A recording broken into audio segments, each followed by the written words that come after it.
I'm gonna ask you to stand up. It's just the committee members. I'm gonna ask you to stand. We're not gonna pray, I promise. Stand.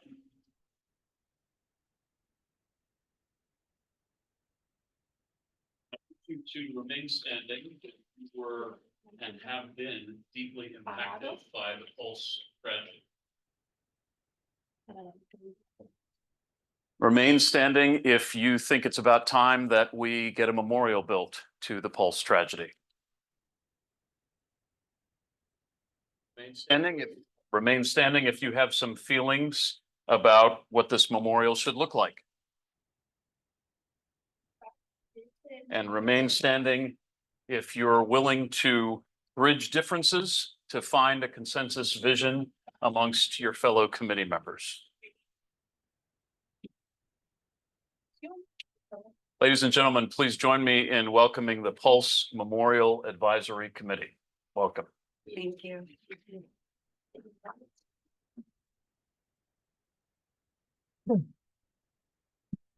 So in this room,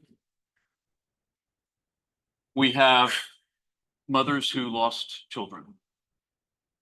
We have partners who lost spouses. We have cousins who lost cousins. We have friends who lost friends. We have survivors of physical and emotional wounds that may or may not have healed. We have employees who worked at Pulse.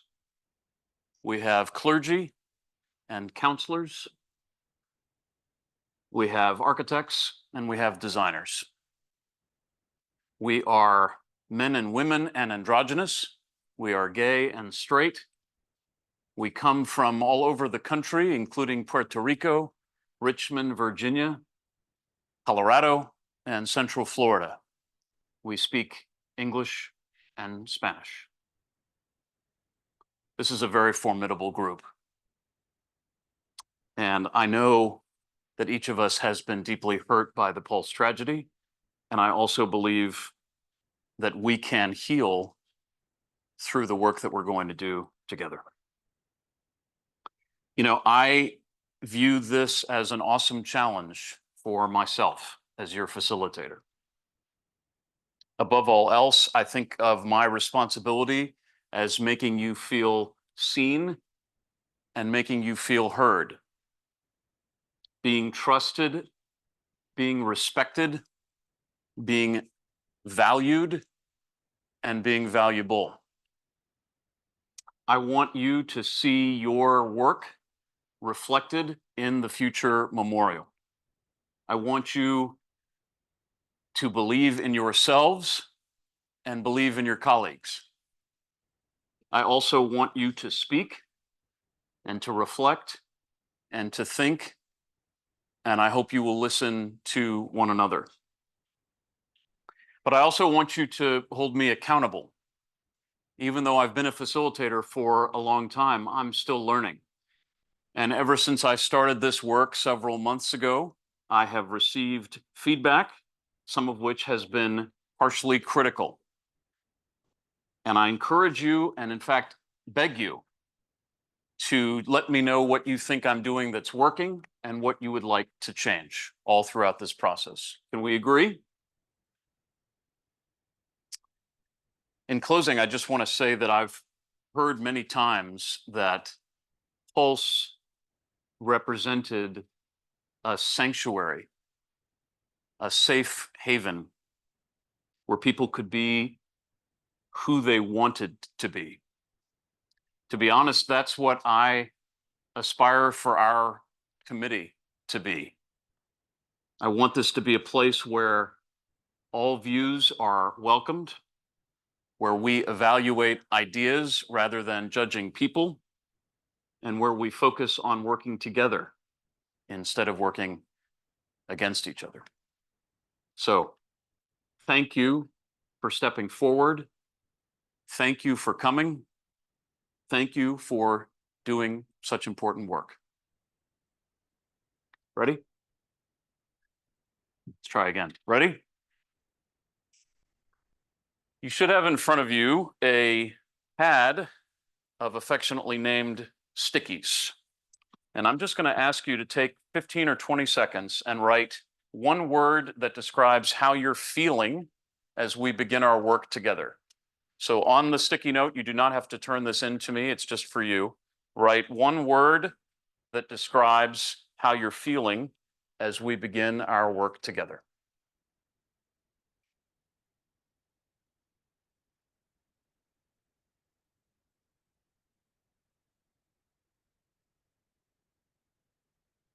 I'd invite those who'd like to share their word.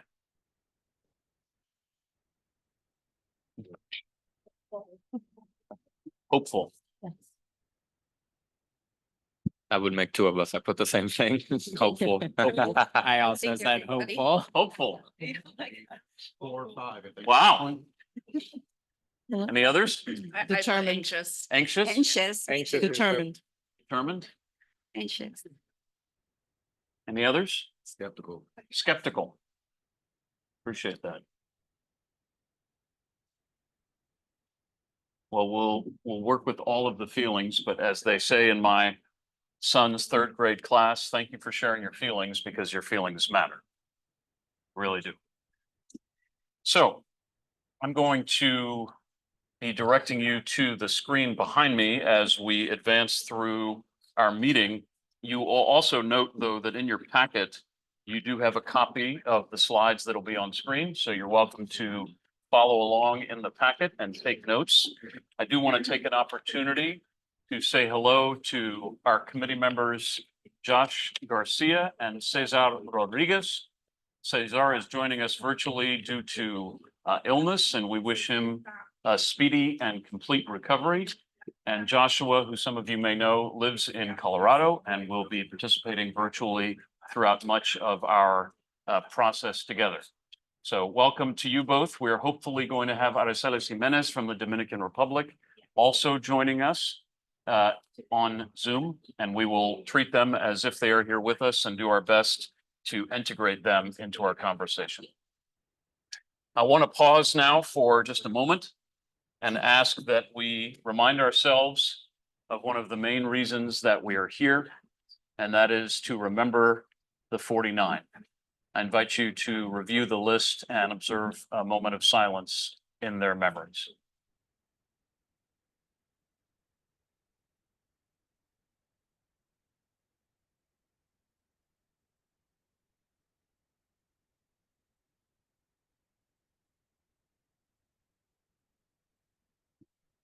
Thank you very much. I want to let the public know and let the committee know that on the agenda, we're going to go in a slightly different order. The next thing that I'm going to talk about in just a moment will be the committee agreements, and then we'll return to committee introductions. So just so you're not a little thrown off by the agenda versus the PowerPoint presentation. You might notice that I'm speaking a little bit more slowly than I usually might. And not that many of you know me, but if you've conversed with me, you know that I maybe talk a little faster. And I'm talking more slowly because, as you can hear, we are blessed to have interpreters for this meeting who are rendering English into Spanish and who will render Spanish into English. And so hopefully all can be aware of that as you speak so that the interpreter can keep up with what we are saying. I expect that everyone that's here tonight will be using English, but you're welcome to use Spanish if you would prefer, again, because we have that resource. And Cesar and Aracelis on Zoom are able to listen to the meeting in Spanish or English, as is Joshua, and any members of the public who are online can choose English or Spanish. One other note before we continue. It's my understanding that 3 people have signed up to give public comment to our committee tonight. They are all joining us virtually. We intend to take public comment probably around 7:30 this evening. That's 7:30 p.m. Eastern time.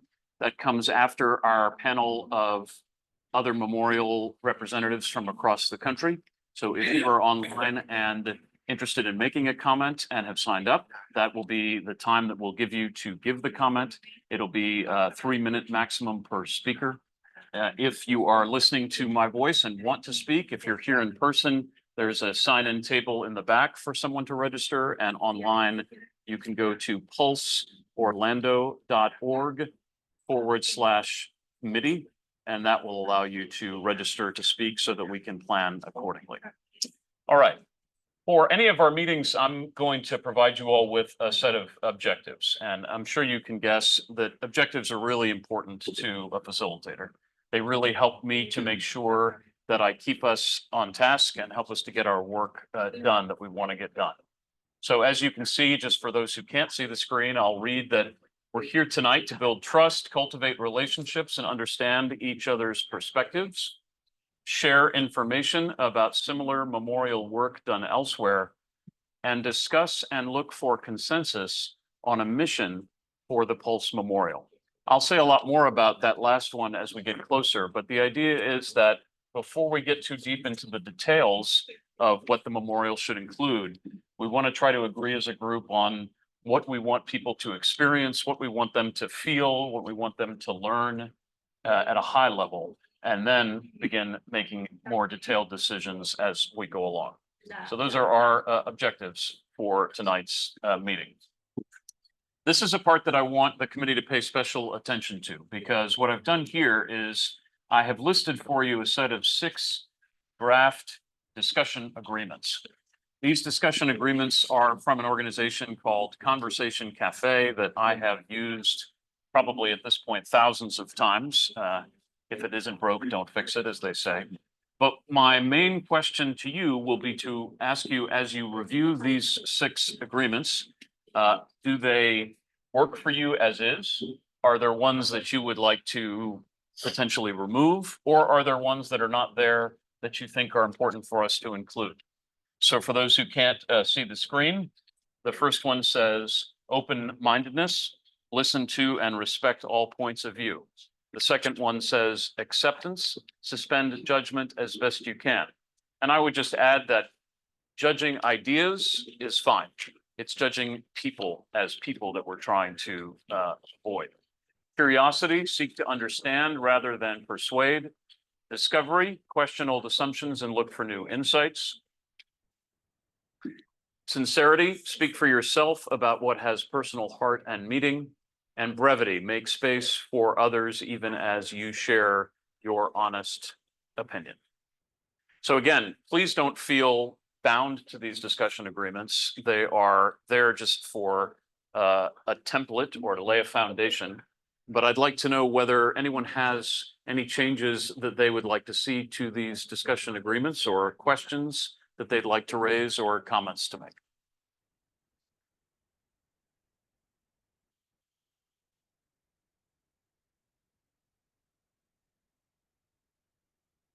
So if I could get just a nod of the head if you feel comfortable with the 6 discussion agreements that we've listed here. Seeing nods. My city attorney okay with nods in this case? Okay, very good. We have to follow all the sunshine agreements. I thank you all for agreeing to these, and I hope that you will let me know if you think new agreements are needed as we go along, if anything comes up. But these will serve as our guideposts for our conversation.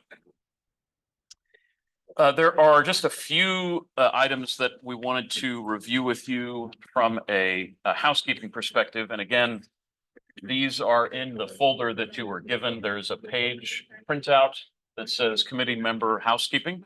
So if you dig in a little bit, you should see it. It was kind of near the discussion agreement page. So I'll give you just a moment to locate that document, but it says committee member housekeeping.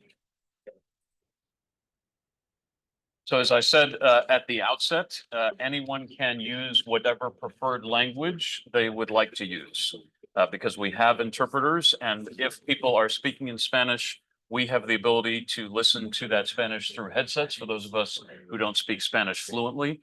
So please just indicate which language you would like to use. As you might imagine, it's important that we let each other finish a thought and not speak over one another, because it makes it that much easier for the interpreters to do their work. One thing I want to offer as a suggestion, you all have these placards at your table with your name. May I borrow your placard for a moment? So let's say that I, Nancy Rosado, I know I've changed a lot since you saw me last. But let's say Nancy knows that she wants to say something, but Lali is in the middle of speaking. What I was going to suggest is that the person who knows they want to make a comment, or a question, put their placard like this. And the reason is I don't want to lose track of anybody that wants to speak. So it would just be a way for me to eyeball the room and say, okay, I've got 1, 2, 3, 4. Is that okay with everybody? Raising Yeah. hands is fine, but I just want to make sure I don't lose track. Okay. But the main thing is to try to avoid crosstalk as best as you can. And for Cesar, for Joshua, for Aricelis, it would be great if you can use the Zoom raise hand feature so that I know that you're interested in speaking as well and can call on you. We do appreciate if you, the virtual participants, will mute if you're not speaking, just so that we don't have any background noise. As you can plainly see, we are blessed to have terrific media coverage tonight. This is a public meeting. And so please just let me know privately, or you can let Donna Weiss, my colleague, know. We also have members of our communications team here. If you do not want to speak with the media, if you want to have them not approach you for an interview on breaks or anything, please just tell us and we will respect that. I know there are at least a couple of people who feel that way. I think that is Cesar Rodriguez. Cesar. If you can hear me, please unmute. Hi, everybody. Hi. I just want to say I'm sorry because I got sick today and I cannot be present. But I just wanted to say that I requested to hear in Spanish, but I cannot hear the interpreter. Okay, we appreciate you telling us that. It's probably not because she can't be heard in the room. It's probably a Zoom issue. So we have so Cesar, on the bottom, I think, of the Zoom screen, you should see it's a globe icon. And if you click it, it should allow you to select Spanish, and that might allow you to hear our conversation that way. Se escucha muy lejos, Okay. demasiado lejos. I think we have it sorted. Okay. Another note that you can see in the housekeeping is that we do have mental health professionals here. And that is both for you all, as well as for anyone who is here at this meeting who may feel just in need of that kind of support. So if that's something that you need, I would probably suggest that you approach Donna Weiss and just let her know that. And she, who herself is a mental health professional, but she will arrange for you to have a private space with that professional. But we know how difficult much of this conversation could be for many of us. So please know that that is available. Again, we will be using our sticky notes, so please keep an eye on those. We're going to ask that Joshua and Cesar and Aricelis, when I ask people to write something on a sticky, for you to send it by email to Donna, and her email address is listed here. And that's just for proper record keeping, to make sure that we have proper records for Sunshine Law and so on. And we will share your ideas on sticky with the group. I think that Pavla, one of our staff people, pointed out the restrooms. My understanding is they're out the door and to the left. I feel like I'm an airline flight attendant. We have 2 exits.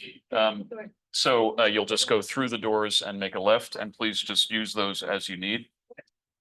I anticipate that we'll take breaks across the evening because of how heavy this material is, but around 5:45 is when we're going to serve dinner. So there will be a dinner break of 15 or so minutes for folks to eat, take a moment to connect. So be mindful of that. And as you can see, the drinks are there, and they're there for you, members of the public as well. So please help yourself at any time. That takes care of our housekeeping items. And I was going to do this at the very end of the meeting, but I do just want to take a moment and acknowledge the fact that we're sitting here tonight because probably 24 people on city staff worked until the wee hours to make it so that this meeting could take place. I can't list them all, but there are many of them. PJ is our connoisseur of all things tech and has really done a marvelous job, as I'm sure you can see. Pavla is sort of our stage manager, and she's done a remarkable job. Donna is overseeing the project as a whole, but I'm hugely in their debt, and I hope you will be able to benefit from their great work as we go along. And lastly, moment of personal privilege. I just want to thank Jolie Schooler, my wife, who has flown from Texas to support me in this first meeting. So I appreciate her. Okay. We're going to turn back to the PowerPoint presentation now. And this is going to be a participation opportunity. You've heard plenty from me. It is time to hear from you. So you can see I've got a couple of questions that I want you to answer for us. And these are meant to be answered orally, and I'm going to ask each person to answer them. So I want to give you probably a minute or so to just ponder your answers to those three questions. Who are you? What made you decide to serve the community on this committee? And then finish the sentence, when I think about the Pulse tragedy, ... So I'm going to give you a moment here to consider what you'd like to say, and then I will probably just go in a round robin format and start with whomever is comfortable starting first, and then keep our conversation moving. I want to say that this should not be something that you feel you have to censor yourself or edit. This is a space for you to really share what has brought you here. So if that takes a few minutes, that takes a few minutes. Do not hesitate to really tell us how you're feeling and what has brought you here. So we'll pause for a moment just to give you a chance to consider your answers, and then we'll begin.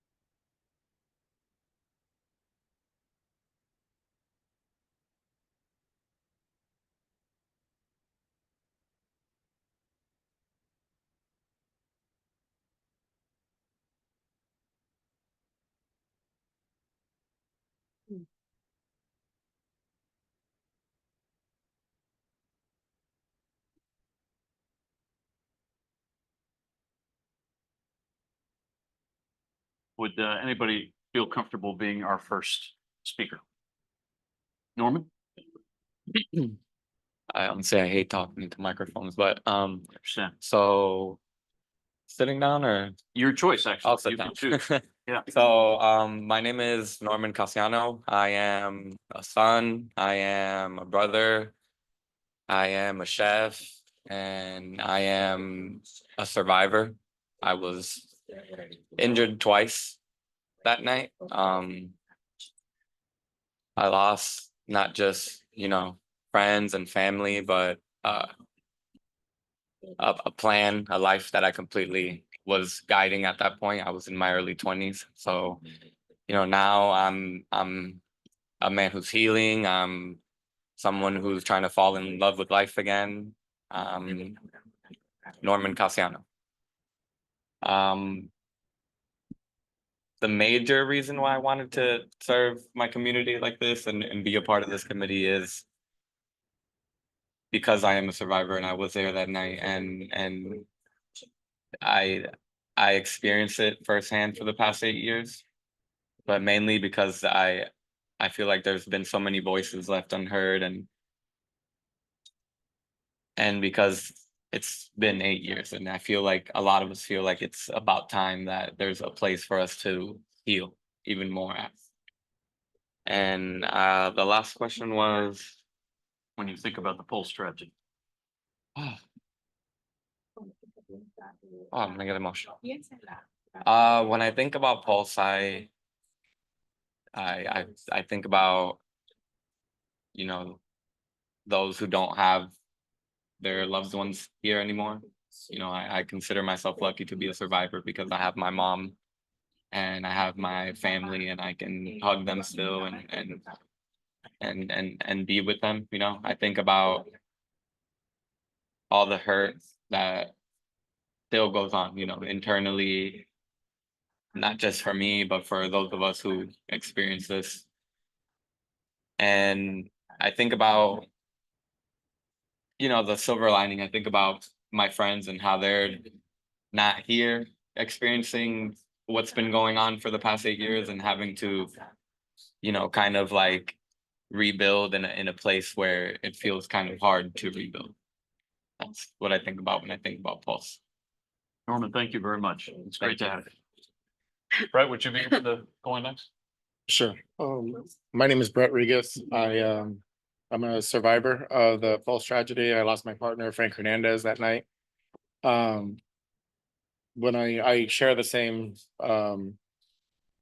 why I'm not, I mean, why I'm here is because I want something to be done. Like, I feel like we've waited and waited and waited for something that just hasn't come to fruition. And I think that us as a group can come to some sort of an agreement on what we all want.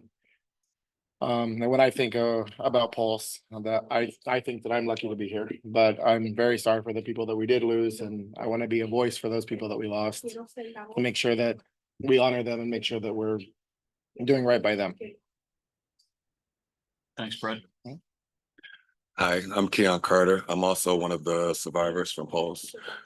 My reason of being here is to also be a voice and not allow everyone else to continue to tell our story, and pretty much take the reins on this and keep allowing to fail us throughout the process. When I think of Pulse, I think about everyone's loved ones. I think about everyone's families, how they're making it through this process, how they're healing. And I just want to be here and making that part of the process. Thank you. Hi, I'm Kelly Dawson. I'm a licensed architect. I wasn't involved directly by this, but in my heart, you know, when I think of Pulse, I think of the pain that everybody went through. And following what has happened with designs for a memorial, and then it was kind of yanked away. I wanted to make sure that I was here to listen to everybody and give my ideas and anything that you need from me as far as that's concerned. I'm here to listen. Thank you, Kelly. Thank you. Hi, good afternoon. I'm one of the victims' mother. My daughter's Amanda Lisette Alvear. I've been the mother that have adopted the 48 other angels. I'm being the mother that has been there from the beginning through everything. I've been there present in the Pulse memorial since it happened. I was just there before coming over here. How can I not serve in this committee when I've been through all these years involved since the beginning? It is very dear to my heart. I do it, yes, because of my daughter, not because she's gone. I would not stop doing things for her. I do it to be the voice of the 48 others angels. I been doing this for everybody, for the survivors, for the community. And when I think about the tragedy, 49 beautiful lives were taken. Many survivors were hurt. They continue to be hurt. The community started the love, the unity, and somehow we have lost that on the way. And I'm here because I want to continue that unity. I want to find it. I want to work together with everybody and respect always the process.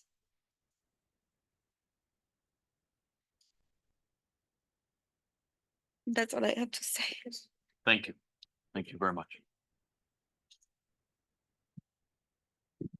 My name is Harry Snyder. I'm part of the community. I lost friends that night. Sometimes I always look at it as I was on my way and I decided to go home because I was tired. And I've always felt that guilt of why I wasn't there and my friends were. And so from the second that we were able to help in any capacity, to volunteer, it's always been something that I felt we needed to create some sort of change. And I know that we're never going to be able to bring anyone back, and we're never going to be able to make this space exactly what it was because it's changed. But when I think of Pulse, Pulse was a safe place. I was a shop boy there for some time, and it was a place that I walked into, and it made us all feel like we were safe, and that was taken away from our community. And I want to be able to give some sort of that back so that when someone can stand on that space, that they know what happened, but they know what we are trying to do, because 8 years has been far too long.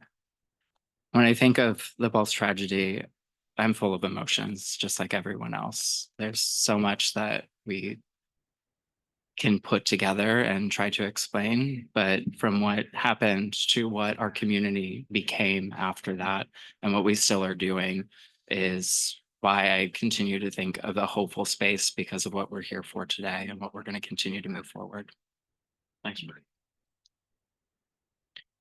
Hi, my name is Nancy Rosado. I am not a Pulse survivor, but I am a September 11th survivor. I'm very clear on the pain that comes after a tragedy of this nature. I'm very clear on the kind of help that you need to provide, on the kind of support.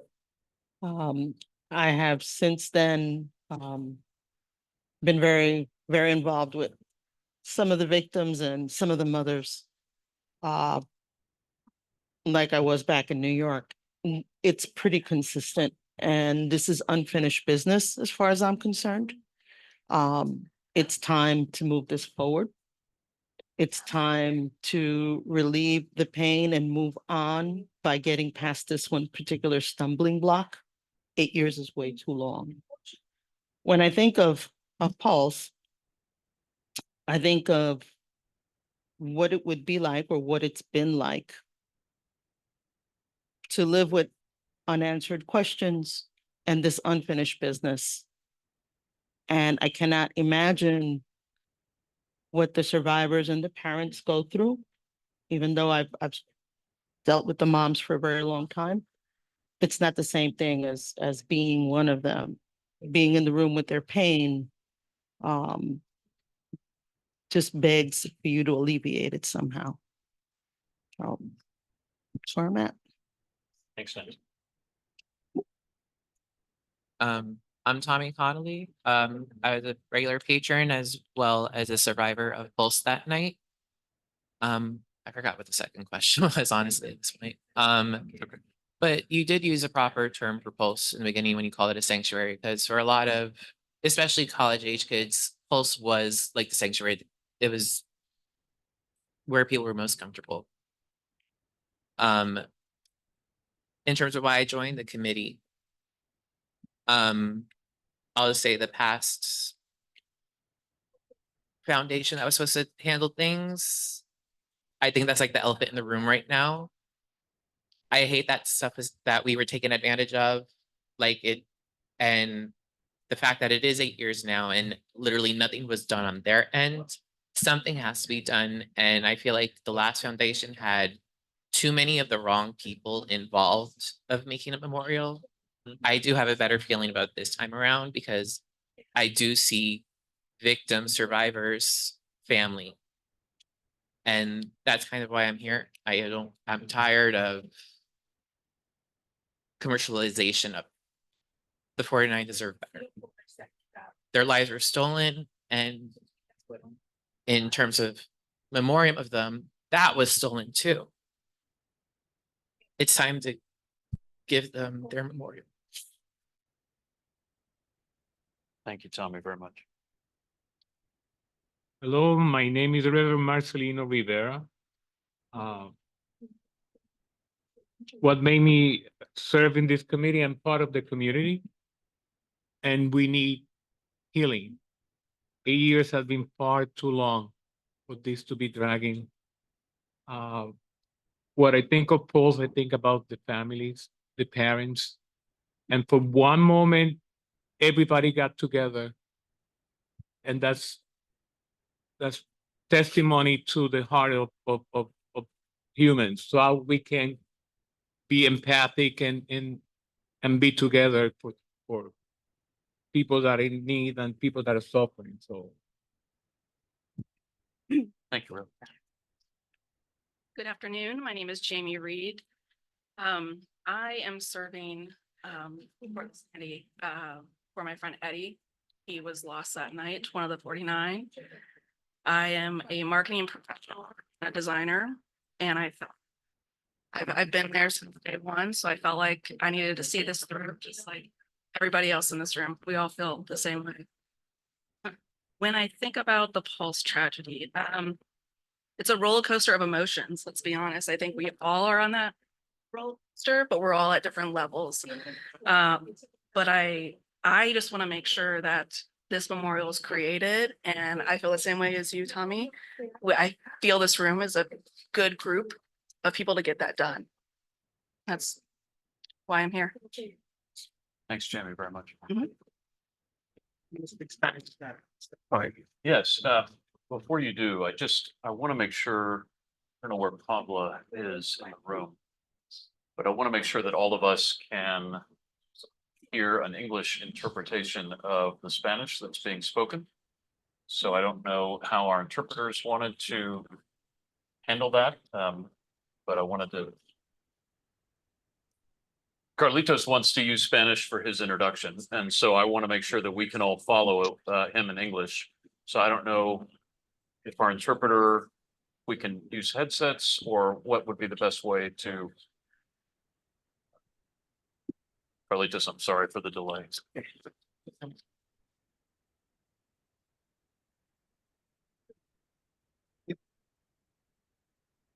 Just give us a moment, we'll.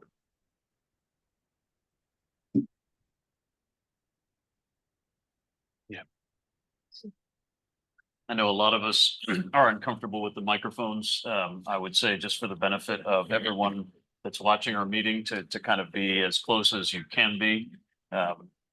Believe me, I know it's uncomfortable. We're trying to just talk, but this is a meeting that a lot of folks are very interested in. So my colleague Pablo is coming around the room to provide folks with headsets. And the way these work is you'll be able to listen to English being rendered into Spanish, or Spanish being rendered into English. And so I invite you to take the headset out. And yeah.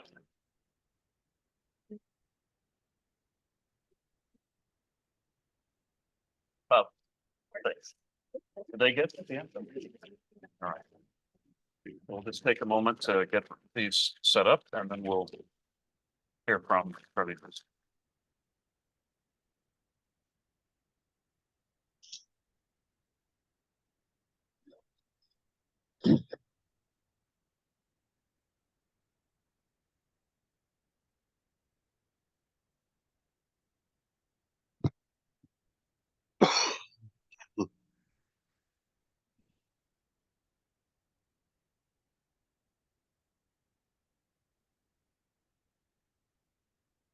You just press the black play button there in the middle, that's powers it on.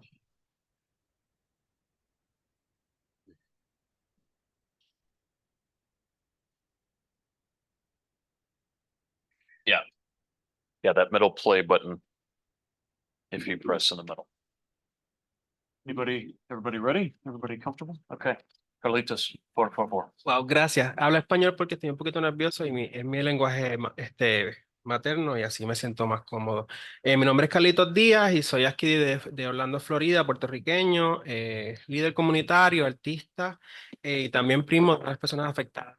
Accidente, parte de la familia Pulse y alguien que también todo lo sucedido, ¿verdad? Con nuestra familia. Carlitos, I'm sorry to pause you. I don't know. if it's close. So I'm not hearing any interpretation. I don't know if, Is it channel one? yeah, is there, I don't know if there's multiple. Cannot hear.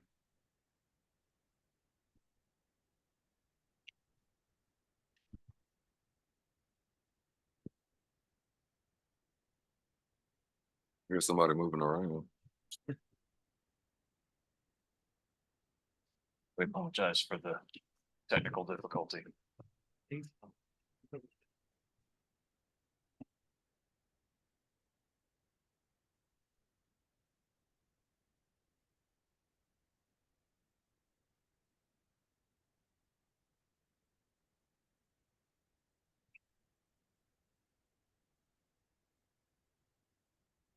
Our interpreter's coming a little closer and she's going to try to address the issue.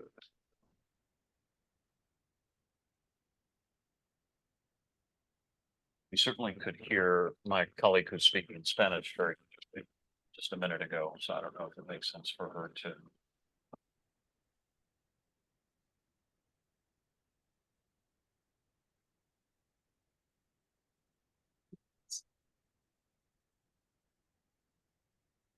Okay. I'm here, channel 9. Oh, I think actually that's volume control. Oh, but you're right. If that helps, that makes a difference. So we'll see if she can.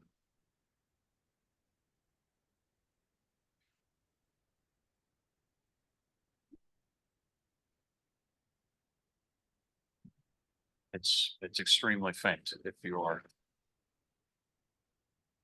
Really can't. I don't know.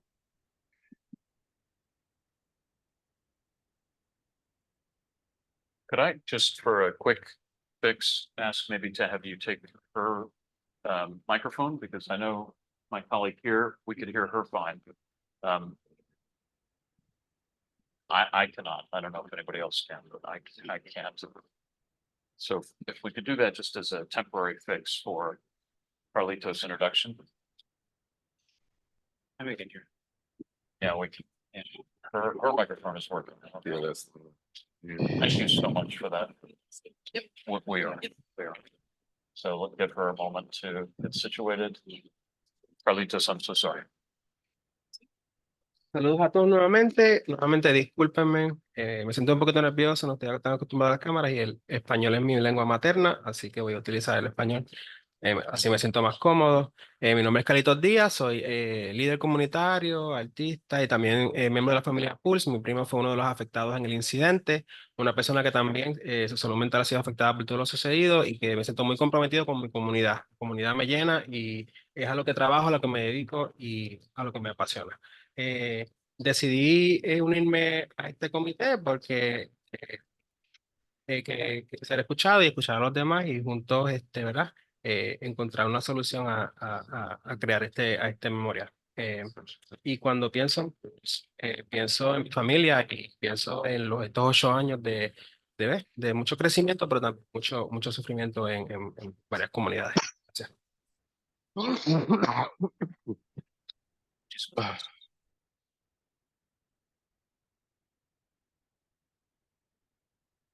Good afternoon.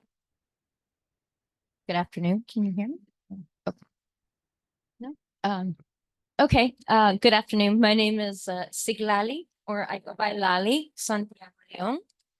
And I am a family member, or as I will say, prima hermana, which is literally a cousin, sister to one of the victims at Pulse, Luis Daniel Wilson Leon, Danny, as well as he tragically also his partner Jean also died there and other friends.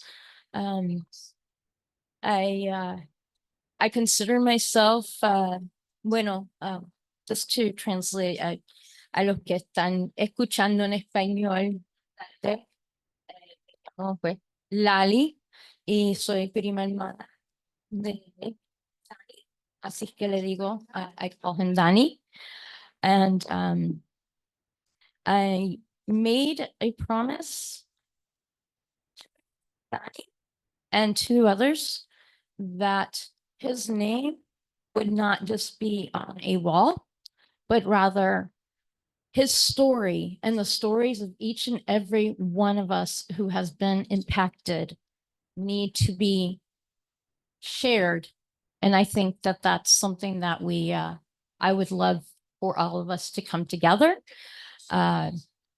Because as one of the questions is, regarding community, well, that is what it is, community. When this started, and I've been there just as many of you, and I know many of you, and I am profoundly sorry for all of the victims, all of the survivors, everyone who has been impacted, because this is not easy. This is, as it has been said since the very beginning, this is not a club that nobody should be a part of.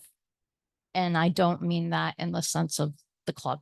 But for me, what I would like to see come to fruition through this committee and through the community is that we share our love, our stories, why we were there or why our families were there, that they're more than just dancing. They were kids, they were brothers, their fathers, sisters, mothers, cousins, best friends, partners, husbands, and wives.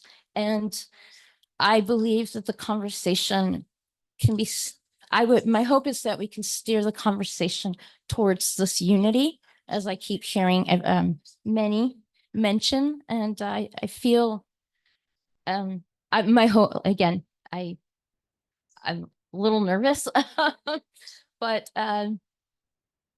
it's, for me, Dani, and muchos en Puerto Rico, muchos en todas partes del mundo.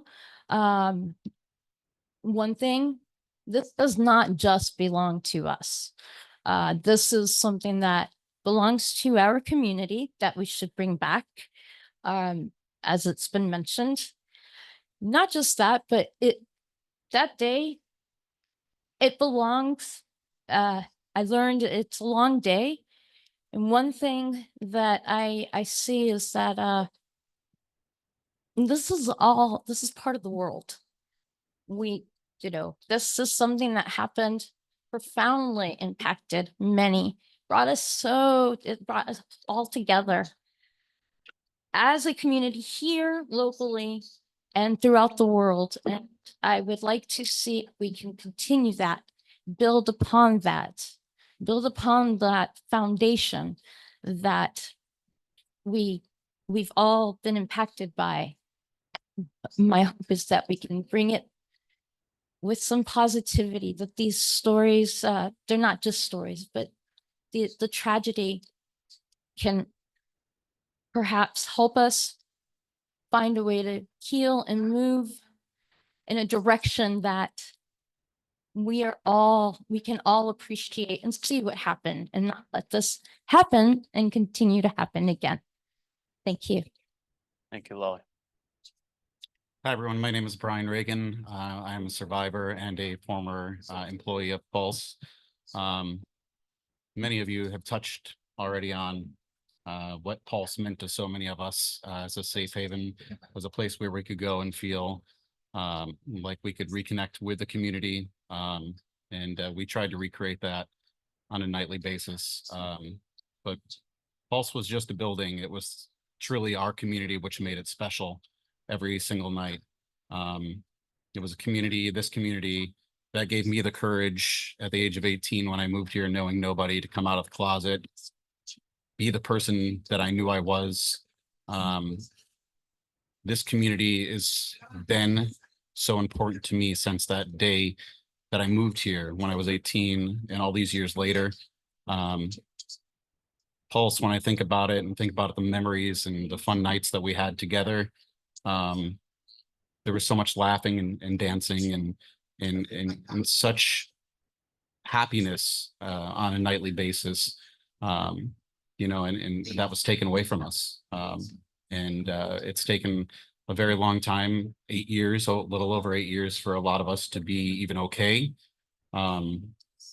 We're all at different places of healing. We're all at different places of hurt and trying to find comfort again in bettering ourselves. And since that night, you know, I've made it a passion project to see this through.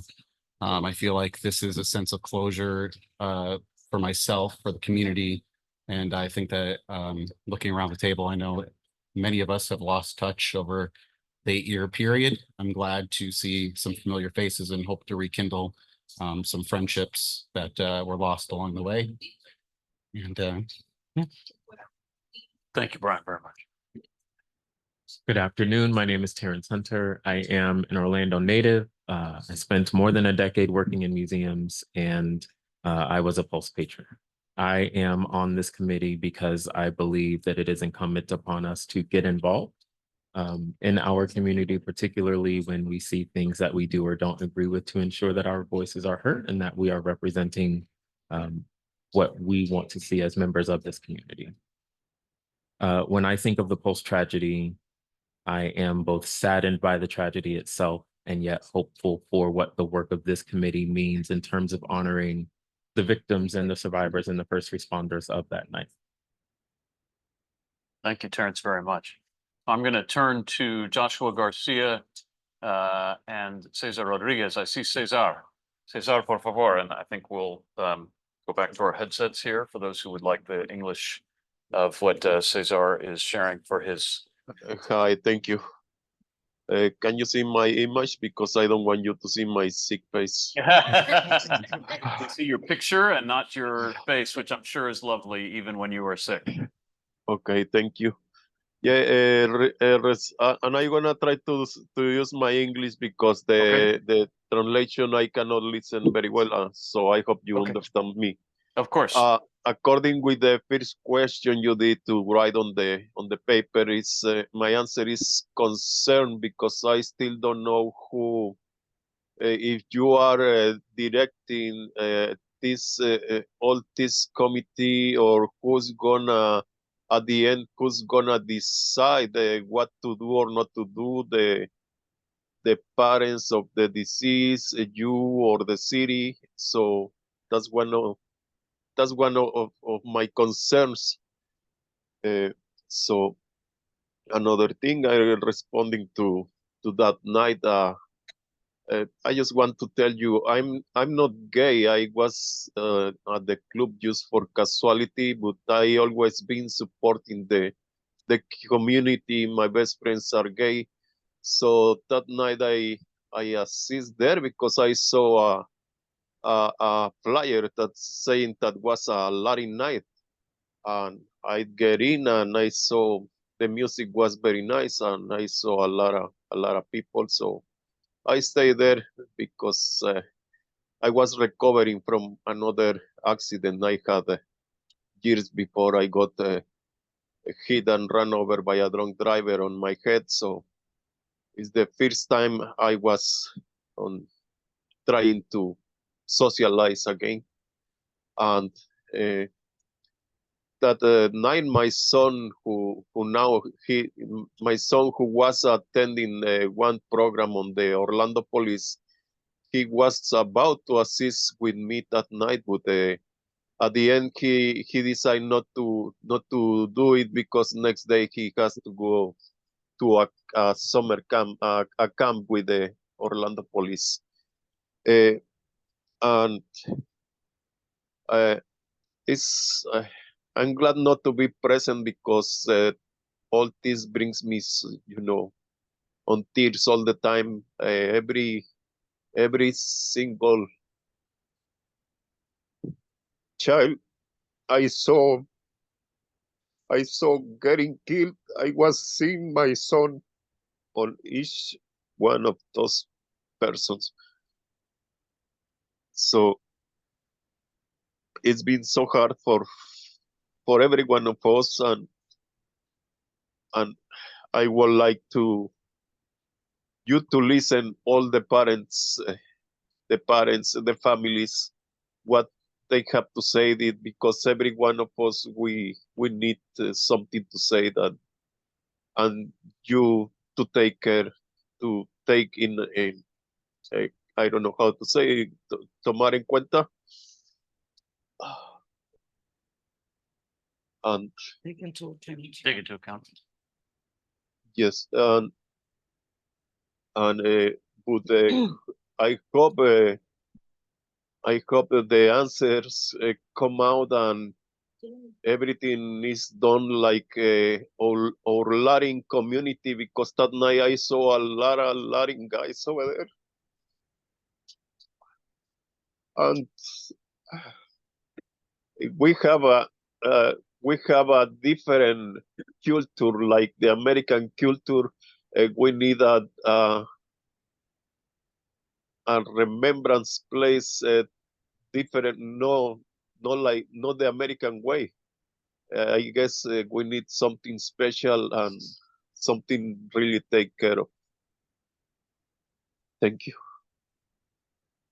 Thank you so much, Cesar. I know I speak for everybody when I say that your English is outstanding, of course, and I'm sorry you're sick, and I hope you will feel better. And I Thank you. really appreciate you making the effort to push through the sickness to join us tonight. So thank you very much. Joshua Garcia, I hope you're with us as well from Colorado, one of our committee members. Hey, good afternoon, everyone. My name is Joshua Garcia, and I just want to start off by saying, although I'm joining virtually, every day my heart is in Orlando, thinking of everyone, and happy to see so many familiar faces and thankful to see people online and in the room there. I was not a survivor, but I was there, called in very early in the morning, night/morning, and stayed there throughout the early morning. Which has now kind of transitioned me or led me down this path to working in nonprofits and working with survivors of tragedy and disasters across the country.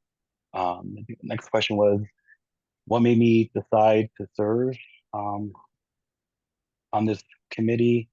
Because I think that, everyone here on the committee, whether you're directly impacted, had a family member, we're all deeply affected. And I know I was deeply affected by everything. And I just want to make sure that we're creating an inclusive space for everyone's voices to be heard, everyone to be honored, the lives taken, the survivors, the families, first responders. And when I think about the post-tragedy, I try to steer myself not to forget what happened that day, but more so for my mental well-being of thinking about the day after.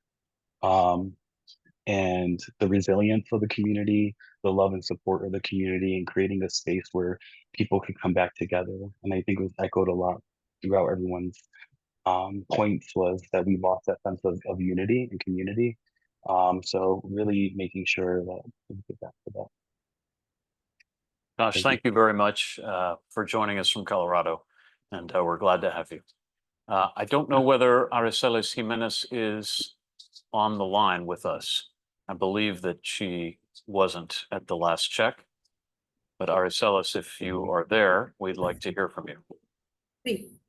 Ah, she is. Okay, bueno. Sí, le habla Araceli Jiménez de República Dominicana. Soy madre de Geraldo Ortiz, que murió en esa tragedia. Me siento mal porque fue mi hijo que murió en esa tragedia. Y realmente ha sido demasiado tiempo que se ha pasado para hacer un memorial, que no hay que durar tanto tiempo para hacerlo. Yo considero que ya es tiempo y que también como que demasiado tiempo se ha puesto para ya decidir hacer ese memorial, que siempre lo que yo he hablado y he pedido es que ahí donde sucedió en la discoteca, que se haga ese memorial, por favor. No tenemos que durar tanto hablando y reuniéndonos para decidir hacer un memorial. Han pasado mucha tragedia después que pasó la tragedia donde murió mi hijo y todos esos otros jóvenes. Y ya tienen su memorial. No entiendo por qué han jugado con nuestro dolor.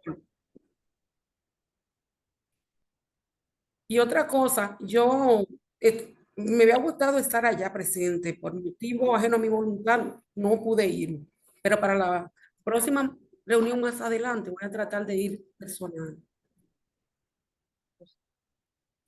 Y realmente también me siento muy indignada y ustedes me disculpan, pero tengo que sacar esta indignación que tengo dentro de mi corazón, como madre que soy de uno de los jóvenes que perdió la vida en esa discoteca. ¿Cómo es posible que si estamos haciendo algo con seriedad, ya que hemos perdido 8 años haciendo cosas que no se debieron hacer, pero ya lo que pasó, pasó? Ya debemos hacer algo con más seriedad. ¿Cómo si participaron tanta madre? ¿Cómo que ahí en ese comité yo no he visto, apenas he visto una madre que habló y yo como... Entonces, ¿qué ha pasado? Que personas que tienen que estar en ese comité, que es que nos duele como madre, no están ahí representando para que realmente se haga ese memorial. Yo de verdad estoy decepcionada. Yo pensé que iba a haber por lo menos de los 18, por lo menos 10 madres, porque participaron y tengo nombres de madres que querían estar ahí. Y es un dolor muy grande, porque ellas quieren estar ahí, no le den la oportunidad. No es posible que personas que no tienen ni hermano ni hijo que estén ahí hoy y esa madre no esté. Ustedes me disculpan, pero tengo mucha indignación, realmente. Realmente estoy indignada por eso, porque no es posible que eso esté sucediendo. Si queremos que nos respetemos y que se haga algo serio, tenemos que hacer la cosa correcta, por favor. Y discúlpame, pero realmente vamos a ver si podemos hacer las cosas con un poco más no sé ni cómo llamarlo, que se pongan en el lugar de nosotros, la madre que estamos sufriendo. Usted no se imagina lo que es estar y realmente cada día yo la pérdida de un hijo y que todavía no se puedan haber un sitio donde uno pueda ir. Es demasiado lo que hay. Realmente yo siento que es una burla. Yo necesito que todo lo que se esté haciendo se haga realmente porque porque tienen dolor, porque realmente lo sienten. Realmente, esto no puede seguir así. Tenemos que realmente ponernos y hacer lo que se va a hacer sin dar tanta vuelta. No es necesario dar tanta vuelta para hacer un memorial. Vamos, por favor, a ahorrarnos más dolor a nosotras las madres y que esto se haga lo más rápido posible. Que tengan buenas tardes. Discúlpenme si realmente, pero es que de verdad, solamente nosotras las madres sabemos el dolor que estamos pasando. Y muchas gracias. Muchas gracias por todos. Araceli-san, you have nothing to apologize. You have no reason to apologize to us.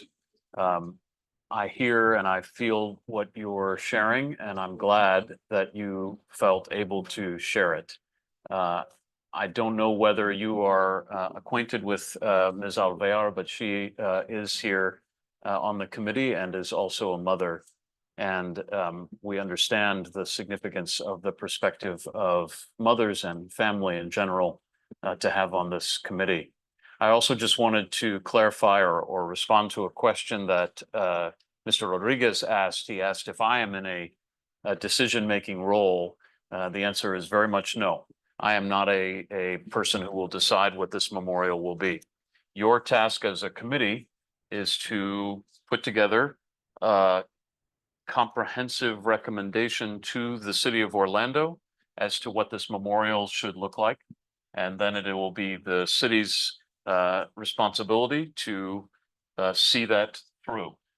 You are an advisory group. You don't have the power to absolutely dictate and direct, but you do have the ears of all of the mayor and city commissioners who are anxiously awaiting your work. So you are the deciders, not me.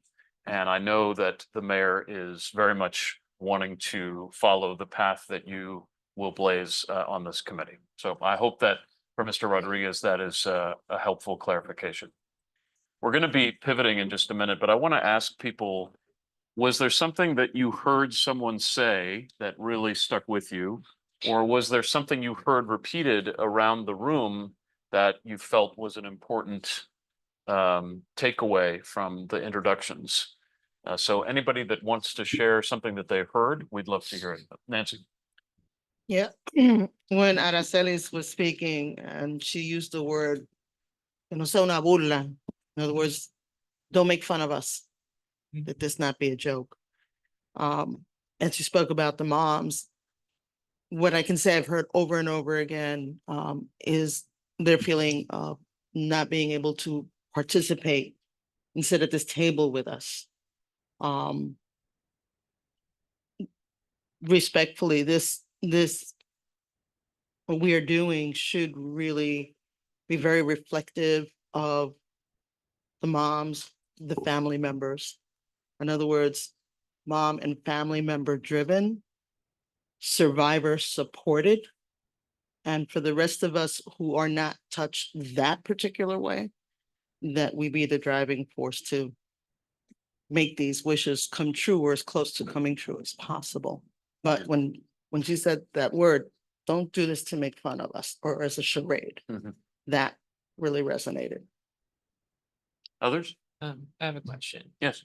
I'll answer the question you have, but when you reference the city of Orlando, I think one of my main concerns, based on what I said earlier, how many of those commissioners were part of the last foundation? And how can we trust them to support what we pushed forward as a memorial when they had the 8 years prior, if they were part of that last foundation? Why weren't they not on top of that foundation?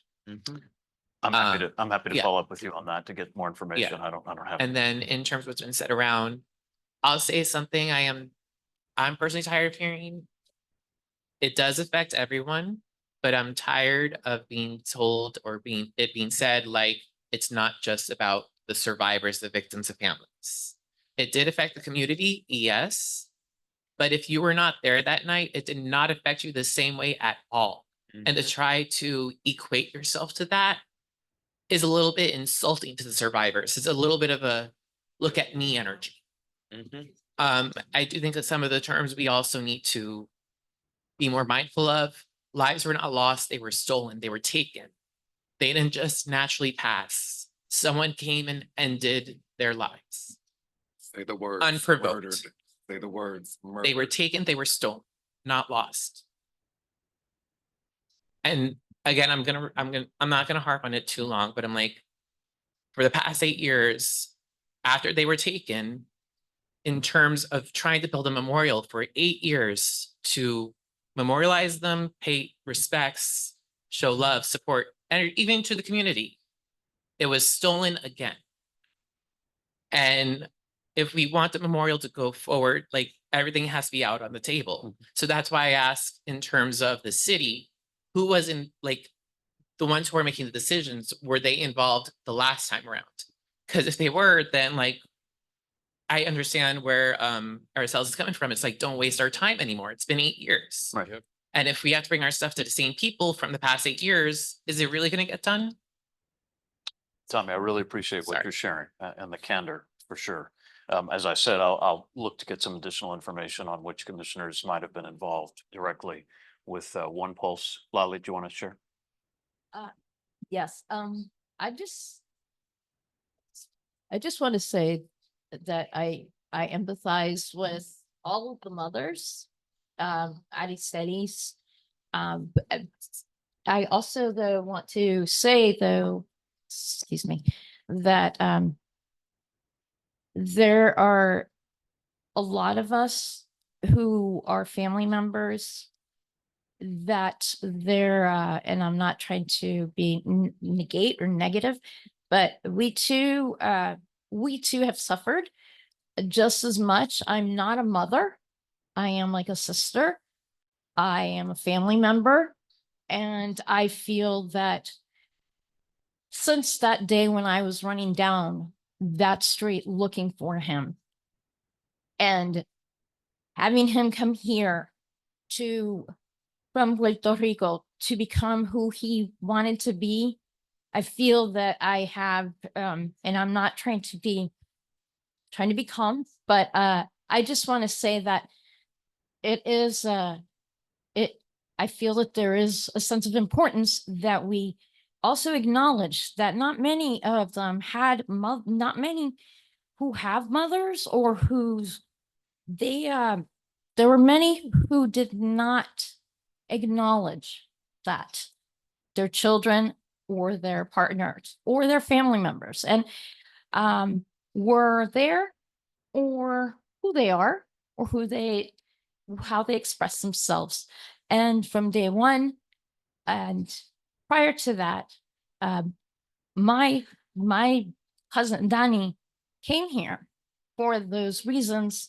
My family, my parents were like like his parents, and we still consider that. And so I truly am sorry that not, my hope is that we just have that feedback as well.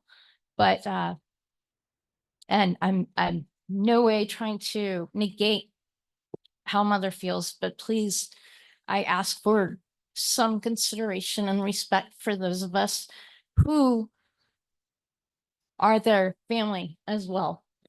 So it's important to me because, and I've been there just like, and I'm not trying to say, but yes, I've been pretty vocal in the past, and it's just hurtful.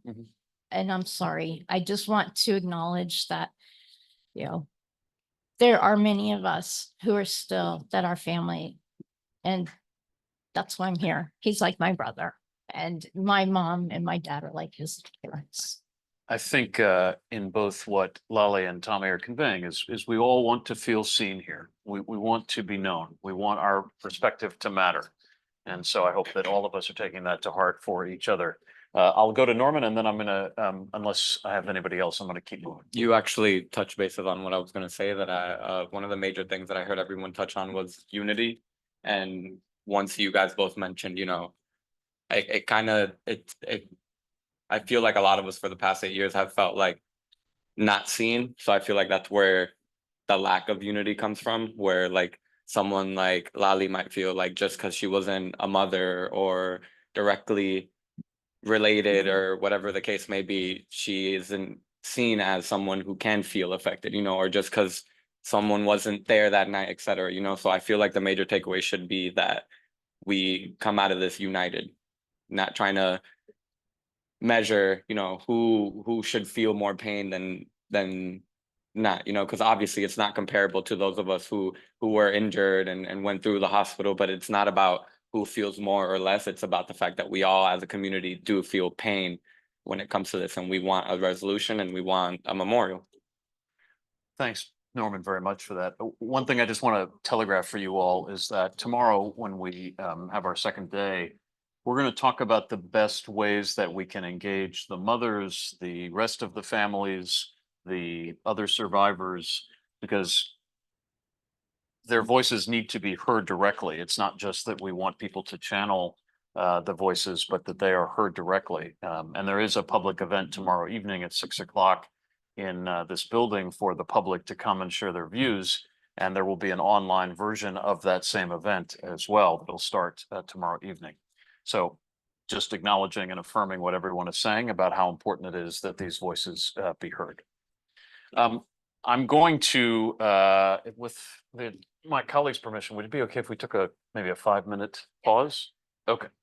So we're going to pause till 5:20. It's 5:14 now. We're just going to come back at 5:20. Please feel free to get beverage or use the restroom or what have you, and then we'll start again at 5:20. Thank you.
I don't want to, yes, ma'am. Needed Spanish translation in.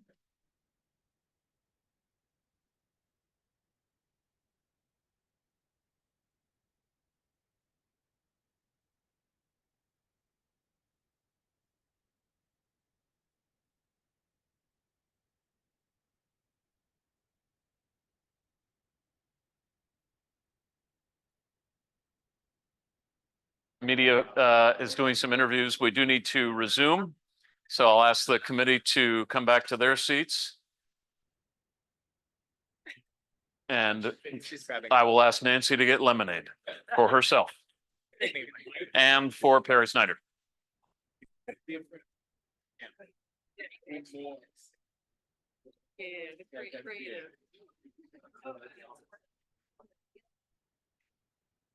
So just to preview for the public where we are, if you're following on the agenda, we're on item 4, which is a presentation on Florida Sunshine Law requirements. This is a presentation from the City of Orlando's Law Department with my colleague Stacy Fallon. And I want the committee members to really keep track of any questions that they may have as Stacy goes through it. Because of the timing of when dinner is going to arrive, we've asked Stacy to kind of go through her presentation without stopping for the moment, but we know that there may be questions because frankly, I am quite surprised at the complexities of the Sunshine Law. So please know that your questions will get answered, but we're not going to stop the presentation in the middle because we want dinner to be served at the time that you all would enjoy it the most. So here in just a moment, Stacy's going to come forward to give her presentation. It does have slides, and you have her slides in your packet as we discussed. And I invite her forward.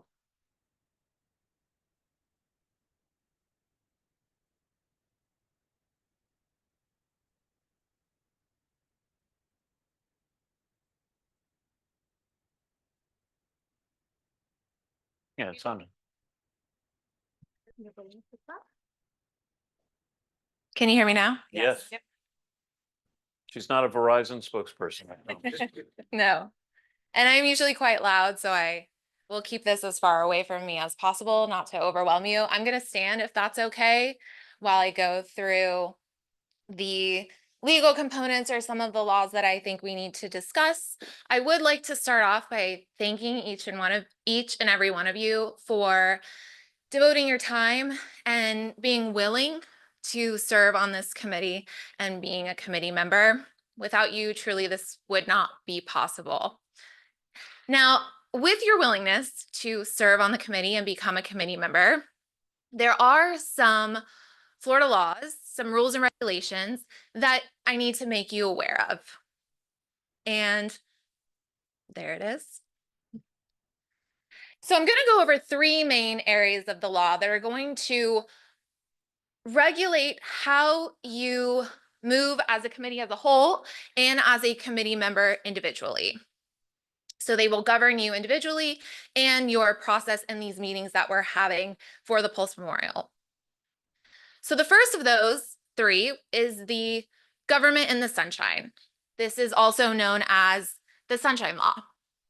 And what the Sunshine Law governs is all public meetings in which decisions are going to be made. And in short, I put the entire section of the statute up here because this is the tenet of the Sunshine Law. I'm not going to read it to you. But what this says is that basically all meetings of any board or commission or committee of a municipality, the city, must be public meetings. So they must be open to the public at all times. And to understand how we comply and what we need to do to ensure we're complying with the Sunshine Law, we really need to understand why. Why does this law exist? And the purpose of the Sunshine Law is to give all citizens an opportunity to participate in the government process, to be a part of the decision making. That's why all meetings in which decisions are going to be made have to be done in a public setting. They have to be noticed, and members of the public need to have the opportunity to participate, to come, to show up, to listen, to hear the discussions. Now we're going to talk a little bit about the what. What is covered? What is a meeting in the context of the Sunshine Law? And this is where it gets a little bit complex, if you will, because a meeting is any place 2 or more committee members are present, so members of the same committee or board, and discussions ensue on a matter which foreseeable action will occur.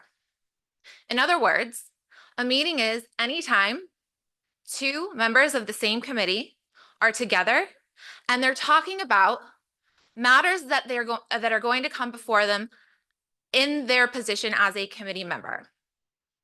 So the reason for your committee, anything that would be related to the purpose of your committee, the decisions you're going to be making, the information you're going to be hearing, that would be considered a meeting. And it's not just a meeting in the sense that we usually think, right? 2 people sitting in a room. A meeting could be a telephone call. It could be a text message. It could be an email. It could be you're walking down the hall to grab some food and you're with another committee member and you start talking about anything related to your business as a committee member. And I tell you that because that goes back to the why. That meeting needs to be held in a public setting. It would have to be noticed and minutes would have to be taken. So here are the requirements. This is how do we comply? We ensure that all of our meetings are in an area accessible to the public. Here we are here today in this beautiful room. That the meeting is posted with at least 7 days notice advance of the meeting. We have to tell the members of the public where it's going to be and when. And we also need to take written minutes. There's going to be a record of the meeting. And these are all requirements under the Sunshine Law. So again, I cannot reiterate this enough. Anytime 2 members are together via email, in a phone call, even if you have left this meeting, it's 5 days later, and you run into someone at your local Publix. If a discussion ensues about anything that could come before you, this committee, that would be considered a sunshine meeting. And that meeting, even in that Publix, that would have had to take place in an area accessible to all. We would have had to give 7 days advance notice, and minutes of that meeting would have to be taken. Stacey, if I could, I just wanted to share with you all, you may have noticed that when I've sent an email to you, you've all been on the BCC section of the email as opposed to CC. If you were to reply all, you would trigger what Ms. Fallon is talking about. Essentially, we would be sort of having a meeting, but the public wouldn't see it because it's just an email. So that's why you'll always get either just a one-on-one email from me or all of the committee will be in BCC. The other thing I'll say is, I know some people here may be friends with one another. I don't think Stacey is saying stop your friendship for the length of this committee. She's just saying when you're together, avoid talking about this committee's business because of what she just shared, if I'm not mistaken. Yes, and we're going to get into that in a little bit more detail. So what is the scope of the sunshine? It applies to all members of the same committee, so all of you sitting here today. Votes must occur in public. So anytime a vote on a matter is going to be taken, it needs to be at a public meeting. We need to avoid the appearance of secret, side, or prior conversations that weren't held in a public meeting. The idea is to have full transparency, to provide members of the public a full opportunity to listen to the decision-making process, to participate, to hear what's going on. Generally, and this touches on what Dr. Schooler just said, generally written communications between committee members are also prohibited because, like I said, even an email can be a meeting. So if you're exchanging emails with one another and it's about committee business, that is technically a sunshine meeting. And we would have to have complied with those 3: notice, public space, and minutes. And this is to reiterate it again, committee members may not engage in private discussions with each other about committee business. Again, person, telephone, email, text, any type of communication, Facebook, Instagram. I don't even know the realm of possibilities now, but we just have to avoid any direct communication about this, the work of this committee. And I would echo Dr. Schooler, you do not have to stop being friends. You do not have to turn away if you walk into an establishment and you see someone you know. You do not have to run out the door. You can absolutely go up to one another, say hello, be friendly, talk about anything you want except something related to what you're here for as part of this committee. You also cannot use non-members as a liaison between members. So you can't use a third-party conduit of information to pass information between members as well. Again, just full transparency, discussions about your work as a committee should be held in these public settings. There are penalties for violating the Sunshine Law that I have to tell you about. There are both criminal and civil sanctions if the Sunshine Law is not complied with. Additionally, any actions could be voided, which means you would have to start your work all over and new actions would be required. Again, just to reiterate, you may socialize together. You do not have to ignore one another. That's not what I'm trying to say. I'm just saying, avoid the appearance of impropriety. Avoid having any discussions about Pulse if you happen to find yourself in a private setting with another member of the committee. The second area of the law that we're going to talk about is public records. Now, during your time as a committee member, and I believe it's already happened, you will likely receive documents. You have sticky notes. You will have papers, records, things that are in front of you. Florida has very broad public records laws. A public record is anything made or received during business that communicates knowledge or information. So this PowerPoint, the slide deck, it's communicating information to you. The agenda, it's communicating information. Notes could be considered as communicating information. All of these are public records. And generally, those have to be kept and they have to be produced if requested.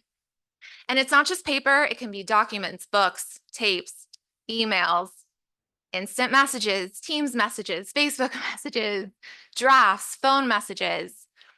Anything intended to communicate information could become a public record. So we ask that when you leave your meetings, you leave any and all papers that are sitting in front of you behind. That way, you're not having to keep them. You're not becoming the custodian of them. They will be collected, they will be kept, and then you're not having to worry about whether someone asks for them and you're having to find them and produce them. So we ask that you leave your papers behind, leave any notes additionally that are intended to communicate information. Now, if we're on a break and you remember something, maybe a grocery list or something you need to pick up later, and you jot it down on your sticky note, you don't have to leave that. That's perfectly fine. That's a personal note for you, obviously, something you need to do outside of your committee business that you can absolutely remove that note and take it with you. But any other notes, maybe you're jotting down a thought with your card turned up before you have an opportunity to speak, that would be intended to communicate information. We ask that you leave that. Then you're not having to be the custodian of that record. Like I said, most records do have to be produced if asked. There are exemptions, which include active police reports, medical records, some security documents, juvenile arrest records, emergency response records, some victim information, some home addresses and phone numbers of certain public officials, and many more. Generally, public records have to be kept and maintained for up to a year. However, the state of Florida has a Bureau of Archives that actually provides a schedule for required retention of certain documents. You do not have to worry about this. Just ask that you leave all of your documents behind. There are also penalties for violating public records law. Willful and knowing violations could be a misdemeanor, which is punishable with a fine up to $1,000 and even potentially up to a year in jail. Now, these are willful and knowing, so don't destroy public records, don't intentionally rip them up, throw them away, things like that.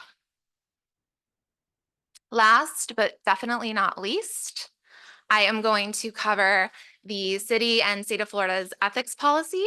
And this governs you individually as a committee member and how you will move forward through this process. Now, as I said before, we want to avoid the appearance of impropriety. Your decisions are important. We want them to be made based on the facts and information that is presented to you during the meetings. We don't want outside forces to influence your decisions in any way in the form of gifts. We ask that you report any gifts over $25. This does not include gifts from your friends, gifts from family members, birthday gifts, holiday gifts, occasional professional meals. If you go out to lunch with a colleague, you do not have to report that. Additionally, if you are asked to go to an event and it happens to be a ticketed event and everyone is going and it's a city event, you don't have to report that as well. It's understood that you're being invited as a committee member on behalf of the city. State law prohibits any gifts over $100 from either people or businesses that you may work with in your capacity as a committee member. So just something to keep in mind. The three major things to remember as it relates to gifts is never take anything that would affect your impartiality. Never ask for a gift. This one's a little tricky. We don't mean you can't ask your friends and family for gifts for holidays or for whatever, honestly. Gifts are always great. But we shouldn't be asking for gifts in our position as a committee member to try to curry favor. Additionally, like I said, never take any gift worth more than $100 from persons you deal with in your city capacity. Your city capacity being a member of this committee. Lastly, I'm going to touch on voting conflicts. I don't know how much this will come up for this committee, but it's important to know that as a committee member, you must abstain from voting on a measure that would inure to private gain or loss to you, a principal by whom you're retained, a relative, or a business associate. So if you're making a decision as a committee member here, and that decision would give you a personal gain, financial gain or loss, then you would need to abstain from voting. Now, there are nuances to this because if it is a collective group at large that would benefit from whatever measure you're deciding, that's not going to be a personal gain to you that you would need to abstain from voting. It would really be, this decision is going to benefit XYZ company. I work with XYZ company, or I work for XYZ company. I might work on this project. Therefore, I might gain some sort of financial benefit should this decision be approved. Those are the types of things where you would have a voting conflict. Stacey, if I could, one of the points that Stacey was making is we don't anticipate taking a lot of formal votes on this group. And by that, I don't mean we're going to not make any decisions. I just mean we're going to try to make decisions by consensus.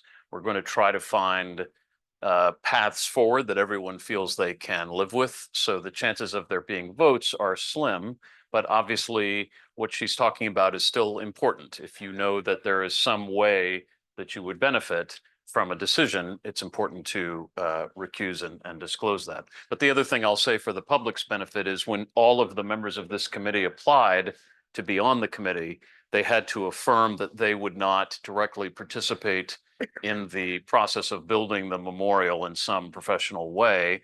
And so hopefully that will eliminate the need for too much recusal as we do our work. So Thank you.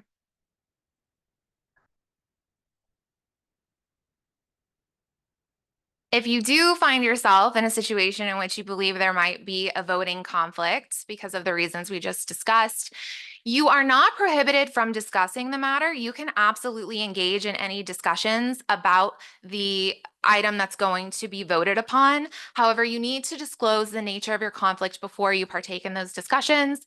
There's also a form that needs to be filled out. We'll get that for you. We'll make sure you get it filled out. And then you can absolutely engage in all discussions. You just can't vote. That's the only restriction. There's also a dual office holding. This is just a matter of serving on 2 separate boards. This is pretty nuanced as well. If you believe that you're going to serve on another board, you can always come and talk to me and we can figure out if it would be a dual office holding prohibition. Now, I believe we're going to hold questions, but I will say that I will be here throughout the process as a resource to help you navigate these complex rules and regulations as it relates to your service as a committee member. So please, if you have questions, you can always come and find me individually. I'm happy to answer any questions. If throughout the process something comes up and you have a question, I'm always here as a resource. I hope to meet each and every one of you and introduce myself as well. And please use me as a resource as you need. Thank you. Stacy, we really appreciate it. Thank you. And as Stacy said, she'll be here. So if questions arise, not just tonight, but at any point, she is your resource as much as she is the city's. So please don't hesitate to reach out to her. Thank you. The all-important clicker. A couple of notes before we pause for dinner. The dinner that we have gotten is for you all as committee members, and we did our best to make sure that dinner meets any dietary restrictions, but we'll eat that here shortly. I'm going to suggest that we take about 15 minutes, and then if folks are still eating, continue eating. That's okay, but I think we have a lot that we want to get into, so I'd like for us to resume. So once we break, I'm hoping that we'll resume our conversation around 6 o'clock, so it'll be like a 15 to 20-minute pause. I wanted to mention that there are 3 mental health professionals who are in the room with us this evening. I don't know if they are somewhere where they can raise their hands, or there they are. Thank you so much for being here. And so if anybody would like to draw upon them as a resource, that's what they're here for. That applies to committee members or members of the public. So I wanted you to be aware of that. And then lastly, if there's anyone here who wants, while they're in the room, to be hearing the work of our fantastic interpreters in Spanish, please let us know and we can get a headset for you as well to be able to follow this meeting. I apologize to Cesar Arcelis and Josh that we can't feed you tonight. God willing, we'll feed you another time. But we will pause here and come back at 6 o'clock. Hope everybody will enjoy their meal.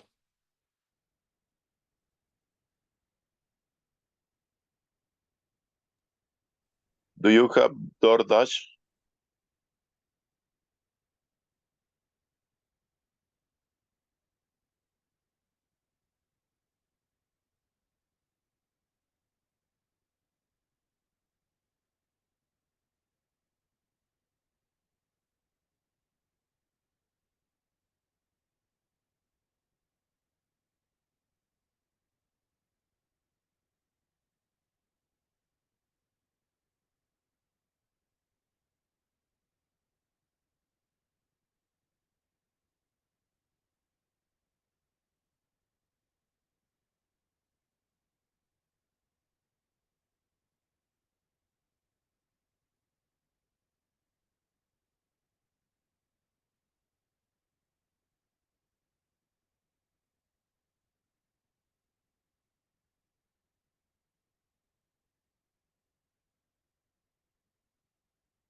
You're making me feel like royalty or something. Oh my. The other thing, Larry, is people in Puerto Rico, they sign in and they say no problems. So they, Strange. I would totally blame the system up there because they have really have a lot of. Well, Lally was saying she had trouble getting emails and everything. Folks, welcome back. For those who are just joining us online or in the room, this is the first meeting of the Pulse Memorial Advisory Committee. And I'm Larry Schooler facilitating alongside Donna Weiss, who is the project manager at the city of Orlando. She was also a responder to the Pulse way back 8 years ago. We are, for those following the agenda, on agenda item 5, when we're going to talk a little bit about the mission. I want to preview that at 7 o'clock. We are hoping to bring in representatives from San Bernardino, from Sandy Hook, from Las Vegas, and from Virginia Beach to share their lessons learned. And so I would just encourage you all to think about some questions you would like to ask of other communities that have been through this. And you can either write your questions and send them to me and I'll ask them, or you can just raise a hand and they can hear you. So I want to prepare you for that starting around 7 o'clock this evening. Once again, if anyone in the room wants to hear our Spanish interpretation, there is headsets available for that. And for those who are hoping to communicate in Spanish, we will be able to follow you in real time ourselves in English for those of us who are not fluent in Spanish. So everyone who would like to use Spanish, including those people who are online, can do so. If you're online and you're wanting to hear the meeting in Spanish, you should see a button on the bottom of your Zoom screen that looks like a globe. And if you click on that globe, it should allow you to select Spanish, and then you will hear our friends who are interpreting this meeting in Spanish. I know we have some people who are signed up for public comment who will like to give their comments in Spanish, and we will welcome that. Again, we expect public comment to begin sometime around 7:30. That's 7:30 p.m. Eastern time. And we have 7 people signed up. So we're intending to give each person 3 minutes and have each of them be able to speak as much of that time as they would like. Okay. Let me direct you back to the PowerPoint presentation. If you'd like to follow on the screen, you may. If you'd like to follow in your handout, you can do that as well. This is going to be a little bit of a participatory piece. One of the things that I want to encourage you all to do as we embark on this work is to think about other memorials that you visited. Now, it's obvious that when we say memorial, we could mean something like the Vietnam Memorial or the Martin Luther King Memorial. Of course, memorial could mean a lot of different things. I would encourage you to define it however you would like. So if you only want to think about memorials to incidents of mass violence, you can do that. If you would rather think about it a little bit more holistically or globally, you can think about it that way.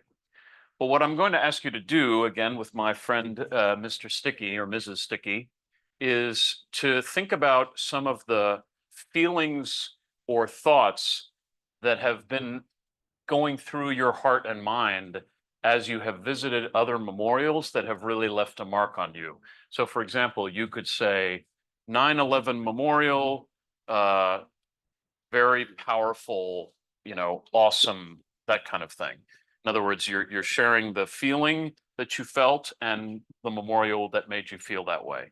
Or 9/11 Memorial, my thought was how massive a tragedy this was, or something like that. So it could either be a thought, a piece of information, or it could be more of a feeling, just this made me feel X. I want to encourage you to just put one idea per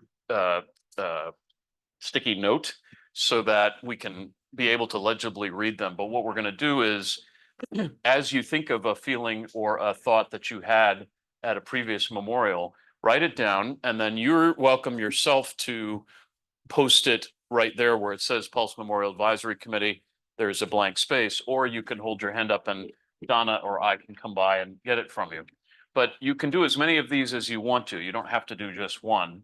I encourage you to just go deep into your memory and think of all the kinds of meaningful prior experiences that you've had at memorials. So we'll give you some time to work individually, and then we will have a discussion about everyone's responses once we are finished. The reason that I think that this is important is we want to understand what resonates with you from other experiences to try to recreate some of that in the memorial that we eventually build here for Pulse. So that's the reason that we are doing this exercise. One word for sticky. One idea. It doesn't have to be one word. Yeah, you can make more than one word, but yes. And for Joshua and for Cesar and Aracelis, you can send an email with your ideas to Donna, and her email address is copied on all of the emails that I have sent you. So you should have her email. As recently as earlier today, I sent a note about parking. So look for that. Look for emails from me, and you should see Donna's email address, and you're welcome to email her, and we will try to incorporate that into the board. Also, when we're finished, I'm going to share some comments that were emailed to us by two parents of one of the victims of the Pulse tragedy. They sent theirs via email, and I'll share that with you here in a little bit.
Folks,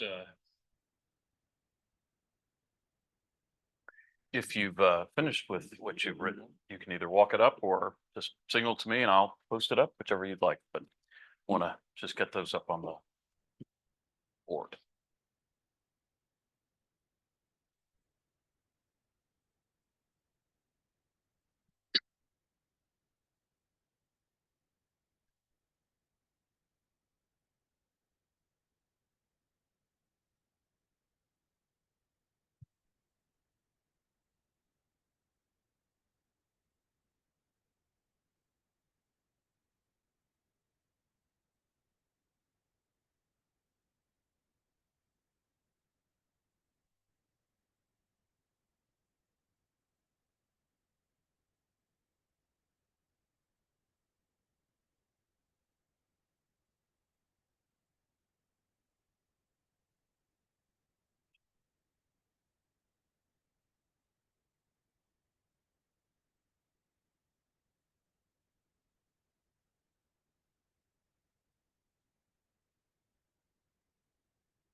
Besides Lolly and Kelly, anybody else need more time?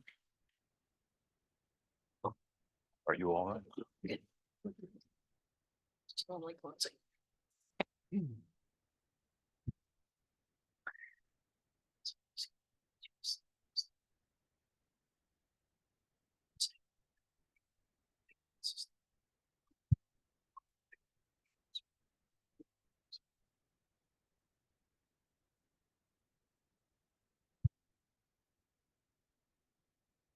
So just in order for everybody to be able to know what we've shared, I'm going to read the ideas. But I do encourage you perhaps later to kind of take a look for yourself as a committee to see what you have to say. But I'm going to read these out in no particular order. I'm just going to kind of make my way. And I'd encourage you to listen for some recurring themes or something that stands out to you that you think could really be germane to some of what we want people to feel and to think after they visit a future Pulse memorial. So we have personal story at the Holocaust Memorial, sadness at 9/11, pride at 9/11, make a change to better myself. That's a thought I think that someone had at all memorials. Culturally sensitive, solemn, reflected the magnitude of what happened. Powerful images. Sad, a feeling of sadness, moving, touching, and heartbreak. One person said educated, like they felt educated after visiting a memorial. Sad. And they wrote, I was able to sit and feel the emotion of the families and of the survivors. One person mentions the Civil War Memorial and Museum at Lookout Mountain, Tennessee. It put me in a place where people fought for freedom and won. And then they mention the Titanic Memorial in Ireland. It brought to light for me that the ship had its last port of call there, a fact I was not aware of. Someone wrote about the Holocaust Memorial, educational, made me realize how it impacted people and affected them. One person wrote that they felt small at a memorial.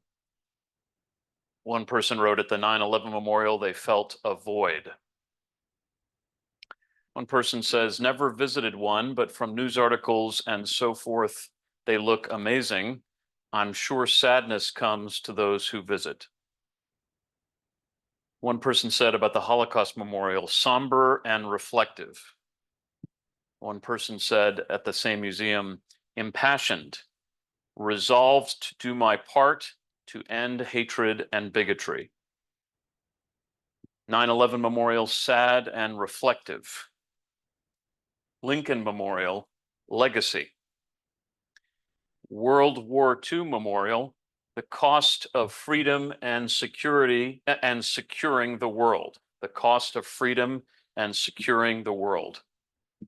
MLK Memorial, how can we ensure these ideals become more prevalent in our society? MLK, Martin Luther King Memorial, inspired. This person wrote President Roosevelt Memorial. Water evokes tranquility, evokes healing. Person wrote Holocaust Museum, and they mention a shoe bridge.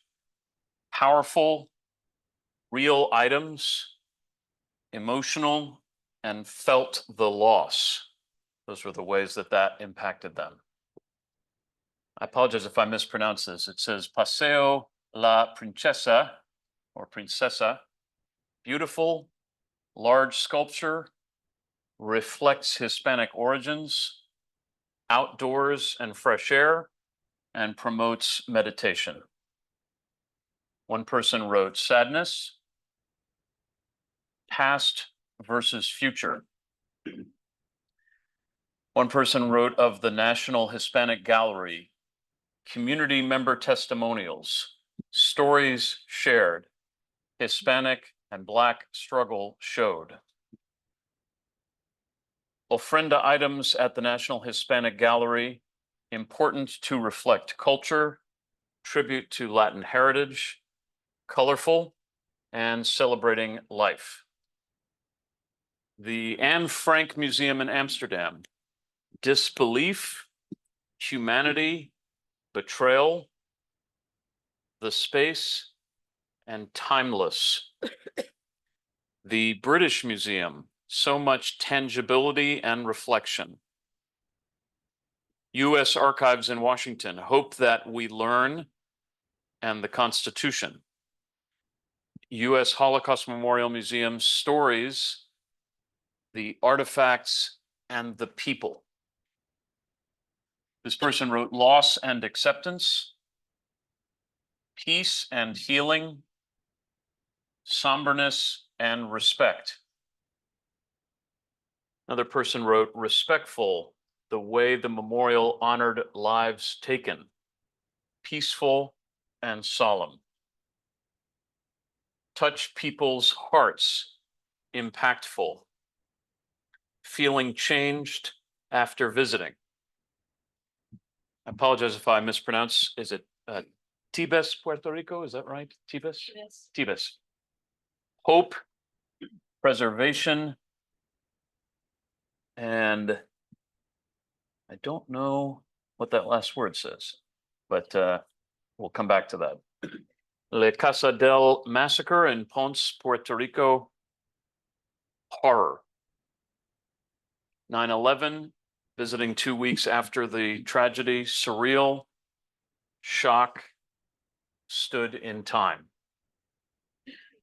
And someone wrote about the Aurora Movie Theater Memorial in Colorado, the feelings of calming, safe, and sad.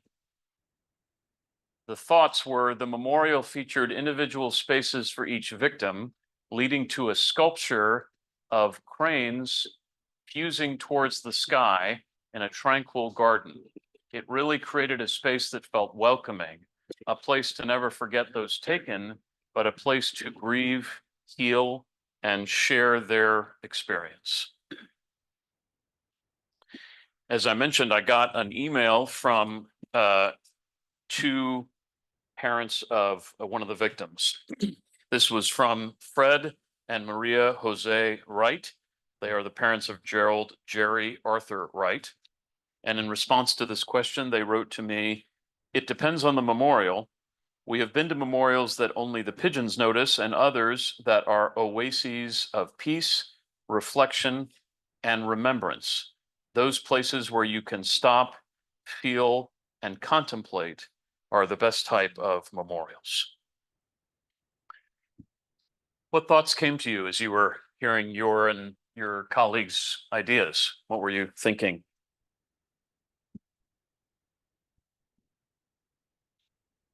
Norman, you want to share? I felt like I heard a lot of the commonality when it came to peace and tranquility, as well as the educational side of a memorial. I felt like that came up a lot when it came to, you know, learning the backgrounds of, excuse me, those who we are, you know, having the memorials for, et cetera. I felt like that was a very common ground that we're all standing on when it comes to So that. peace and the notion of having the memorial play an educational Yes. purpose. Mhm. Thank you. I also noticed a lot of like mentions pretty much of empathy. Like it's not just going and just seeing things, it's just empathizing with what they may have gone through and what this community goes through. With empathizing with the victims, or in a way, yes. Yeah, that's important. Thank you. I like the notes. A lot talked about being respectful. I think that's a huge note to feel. And I thought a lot of really big ones was surrounding culture, like the understanding that everyone that we had been to was really speaking to what they're trying to tell a story to. And I think that also is something that resonates strong here.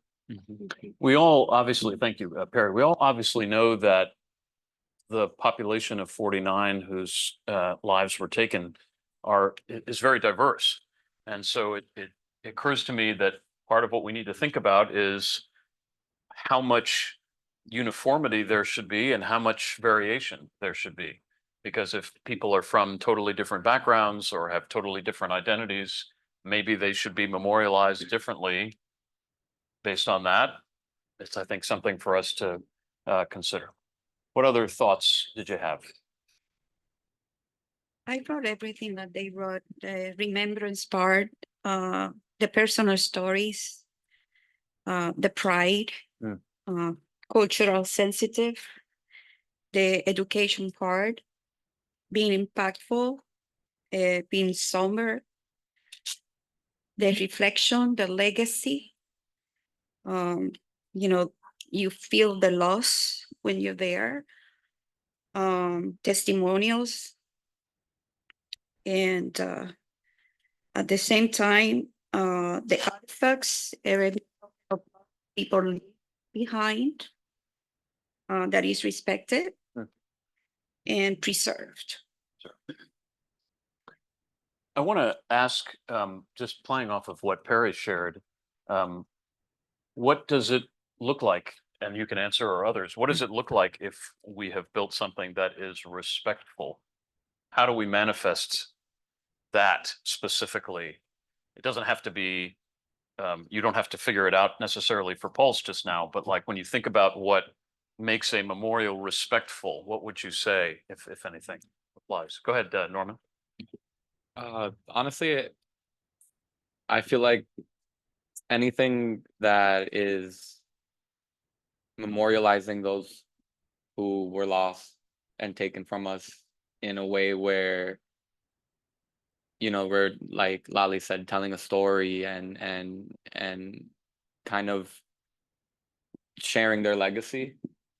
And as long as it's not how Tommy was saying earlier, how it's been very like commercialized, it's turned into like kind of like Orlando's next, like Welcome to Orlando, where Pulse happened.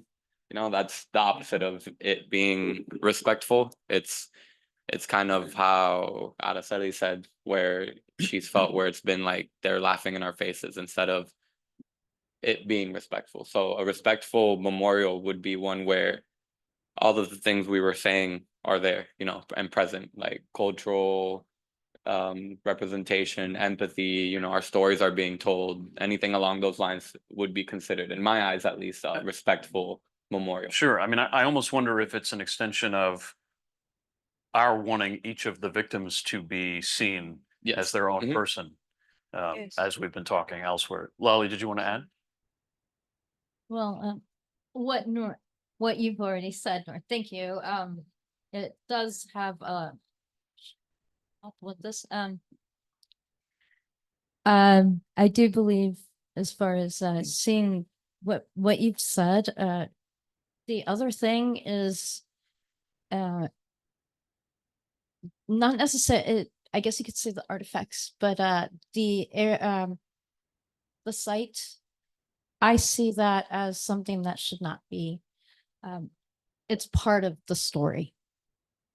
I know many may disagree, but you can't learn if you haven't seen, and we need to move to someone with a history background, as I am. I believe that preservation is somewhat important, even in a culturally sensitive manner, of course, and that we can all come together, share our stories, but yes, I think even pieces of that, but there is a significant, there's importance when you look at what people have left there, because that too brings into the story. But yes, definitely the narratives, everyone who's been touched by it. Sure. And those that do come here don't see it in the same manner, but see it as something as, hopefully they come away with what we've spoken of and learn education. So I think part of what I hear you saying is some physical manifestation can only add to our treating them with great respect, you know, not just the Yeah. story, but yeah. Yes, thank you. Carlitos, I think, and then Tommy. Sí, lo que sí quería mencionar es que también hay algo muy común, es que nadie se enfocó tanto en que esto fue algo de la comunidad LGBT. Y dicho esto, yo creo que la narrativa de esta situación, mucha gente piensa que esta situación solamente ha afectado a la comunidad gay, lesbiana, trans y bisexual, pero la realidad es que ha afectado a la comunidad general. Eso sería bueno un monumental que no solamente se enfocara en nuestra comunidad LGBT, que yo soy parte de ella, pero sino también que hablara más de la comunidad y de la complejidad de esta situación en cuestión de la comunidad de Orlando. Thank you for sharing that. So this idea, I apologize to those who are online and looking for the English version. We're having some challenge giving the English audio when someone is speaking in Spanish. We're working on it. But the idea of this being something that affected not just the LGBTQ plus community, but the community as a whole. Thank you very much. Tommy? I understand in terms of unity of the community and all, but we do have to realize that it was the LGBTQ plus community and the Latin community that was targeted that night for whatever the reasons are. And that's not to write anyone else out of the story, but the memorial should be more so if there is a narrative or story behind it, and I hate saying it like that, it should be about the 49. And I do agree there should be some preservation there. I think the sign should stay there. It's been there for who knows how long, and it was one of the best things. Like if you were ever a regular patron, anytime you turned down Kaylee at some point when you saw that sign, you're like, great, I am almost there. Other than the narrative, I think an important factor for the memorial would also be capturing the essence of what Pulse was for so many people, as well as the essence of the 49 that they provided to their friends, families, and just capturing that sort of lightning in a bottle, I guess you call it, to me is a key factor for a memorial. Can I ask you, when you think about the essence of Pulse, I'm trying to be careful here because I don't want to get us too deep in the weeds of the memorial just yet for reasons that I think I've explained, but are we talking about, like, what came to mind as I was listening to you? Maybe I've got this totally wrong, but what came to mind as I was listening is, if Pulse was in fact a sanctuary or a safe place, so too the memorial should feel like a sanctuary or a safe place. But I don't want to put words in your mouth. No, and that's pretty close. That's why I said before, when you said sanctuary, that was the best term that I've heard thus far. And it's sad that in 8 years, like, hearing that word today is what is, to me, the best definition of what the memorial should be. To provide the same type of sanctuary to those who went to the club, enjoyed it their night nonstop, that made them keep coming back and as much as they could. That same sort of respect and essence should be put into the memorial. Appreciate it. Thank you very much. Do I have others that were hoping to share at this point? Nancy? I didn't say I. I watched you. There seems to be, like, to me, like, I'm hearing like almost two components. One, very much the storytelling and the historical aspect and all the rest of that. And then there's this concept of a memorial. And I think of the one that they did in Puerto Rico for Pulse, which is a very small little, you can drive by it and miss it, but it's there nonetheless. It's just one thing, right? It's not a museum. The opportunity to tell people stories, the opportunity to express something about each one of these individuals. I've been thinking about this for a while now. How do we integrate that into that particular space if it without it becoming a literal museum, which got us into another debacle a while ago. So I don't know that we want to really go into those weeds right now or anything like that. I think it's the simpler and the more focused it is on the individuals and what we want to or what we have heard up to now, that people want to feel there. I think that's where we should be headed. You know, I'm the one who wrote up there solemn, something solemn, 9/11 museum, there's components where it's like history and you're learning. But you go outside, it's just a reflection pools with the names, and that's enough to take your breath away. You know? I want to just make an observation, and I hope I don't upset anybody in the way that I express this. But I'm obviously I reacted, I think as many of us reacted when we heard museum in the context of this community and everything that we've discussed in the past about a museum. But it's interesting to me that I didn't put the word museum in the question that I asked you, but a lot of you mentioned an experience at a museum.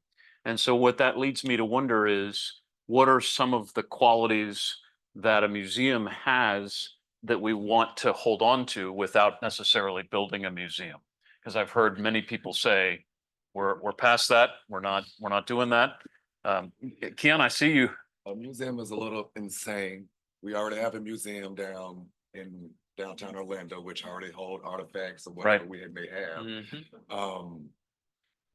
We might I mean, with my proposal, I mean, there still could be items throughout the venue that shows and talks about whatever may happen that night. So, but a full out museum is ludicrous. No, and I just want to make sure that everybody understands. I wasn't saying let's build a museum. Okay. What I was saying was, it's interesting how many folks referenced museums. And so maybe there's something about the experience of being in a museum that we should think about when we created this memorial, which won't necessarily have a museum. No, I understand that the preserved pieces and have them throughout the memorial. I get that. I understand that completely. Yeah. Yeah. I saw a couple of cards go. I saw a lot of cards go up. That's great. Let me just, I think I saw Cesar raise his hand. So in a minute, I'm going to call on him. Someone else wrote, at the 9/11 memorial, they felt sadness and pain. It reminded me of the tragedy and a place to honor their memory. So that was a comment from one of our virtual attendees. Cesar, if you can hear me, go ahead and unmute. Thank you. I just want to share my comment.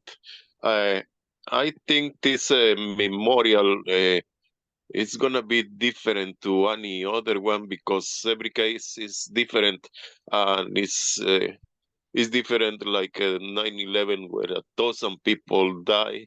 And in this in Orlando, we can do is, I mean, I think it will be great to get a piece of glass with a photo, a picture of one of the diseases, because this is not about to build a monument. It's a memorial. We don't want pieces, and the diseases, the person that die over there, they not piece of steel or a piece of a thing that people is going to see. Right. This is for the parents to go to remember their kids. It's not about us, about the survivors, and it's not about anybody else. It's for the parents that going to remember their kids. And I think the front side facing Orange Avenue should be built a wall like the ones they put on the expressway, to cut the noise and the disturbance of the cars, people passing by. I think it should be something private for the parents. I want everybody to picture yourself. If you are a parent or of somebody that die over there, you're gonna enter to a sacred place, to a sanctuary, to remember your son who died over there.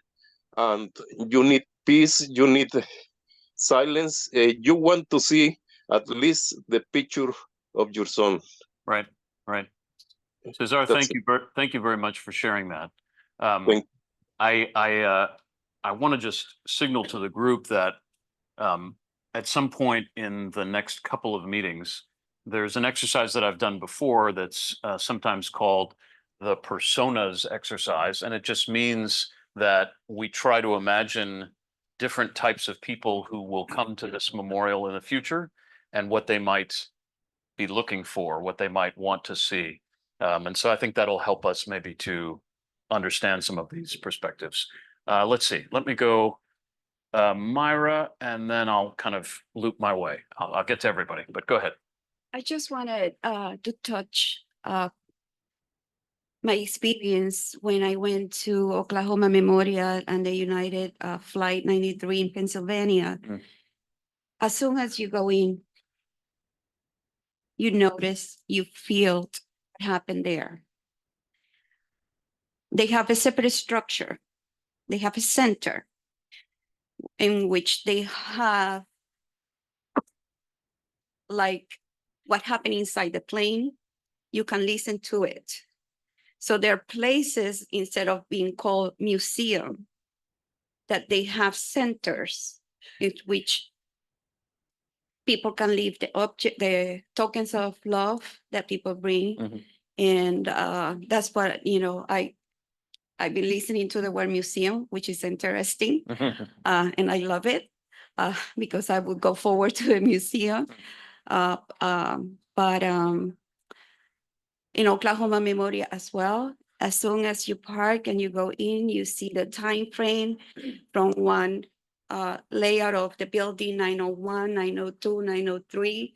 You see the benches, they're impactful, they're solemn.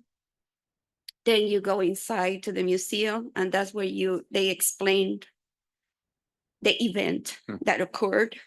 And does reading or seeing that evoke a specific feeling for you? It's very impactful. Impactful. Yes, you get to learn, about what happened. You get to see the little shoes of kids that were killed there. So it is more than a memorial to me. I understand. Thank you. Thank you for sharing. Norman, and then I'll come to Lali, Carlitos, Tommy, Barry. She actually touched bases on kind of like what I was answering what you said, where, you heard the word museum a lot and what things we would like to see, from the experience of museum in a memorial, rather than it be glorified like a museum. Things that we would like to see, at least for myself, is very much the storytelling and the educational aspect. I feel like that does invoke a lot of emotion. It helps open the eyes to the public. Like you said, the personas exercise, it helps open the eyes to people who weren't around or weren't even born when Pulse happened. And it does help, while you're at a memorial, it helps you see what exactly is being memorialized. In a sense, that's what I would like to see taken from the museum aspect put into our memorial. Yeah, appreciate that. Lali, then Carlitos, and Tommy. I am I feel the same way as far as taking the name museum out of this conversation and bringing it towards looking at it more as what it is. We're looking at a memorial. Now, if we could, there we go.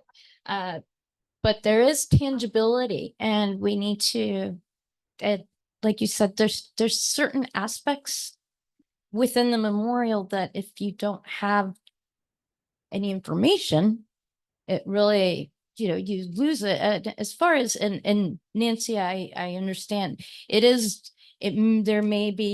it may prove difficult to illustrate everybody's stories, but is it? I mean, we can memorialize them. We can memorialize the community.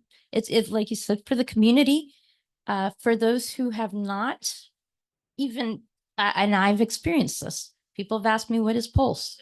Younger. And so we can't have that lost. And that's why I think, and especially with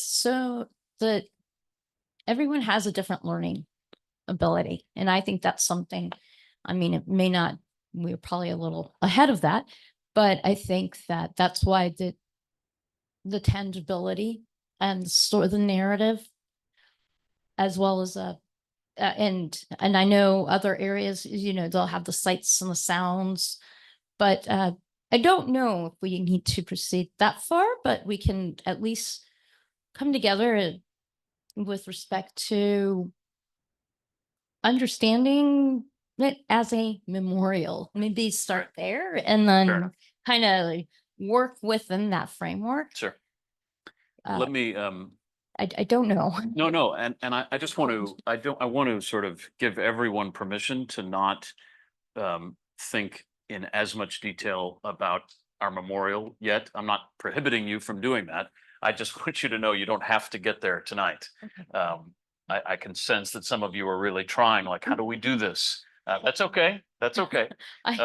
But we'll get there. I promise you we will. So I have Carlitos, Tommy, and Perry. And what I'm hoping I can do is, you didn't want, oh, you speak next. Okay.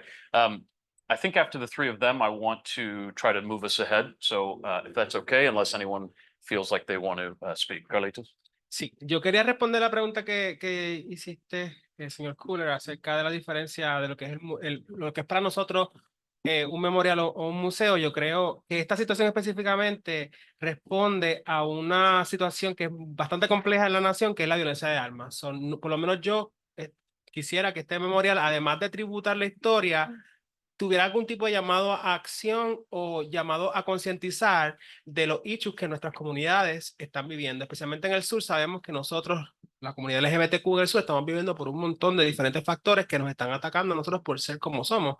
Y Pulse, tristemente, uno de tantos actos de violencia que están ocurriendo en la nación. So, sería bueno que, además de tributar, pues tuviéramos también esa pieza de llamado a acción.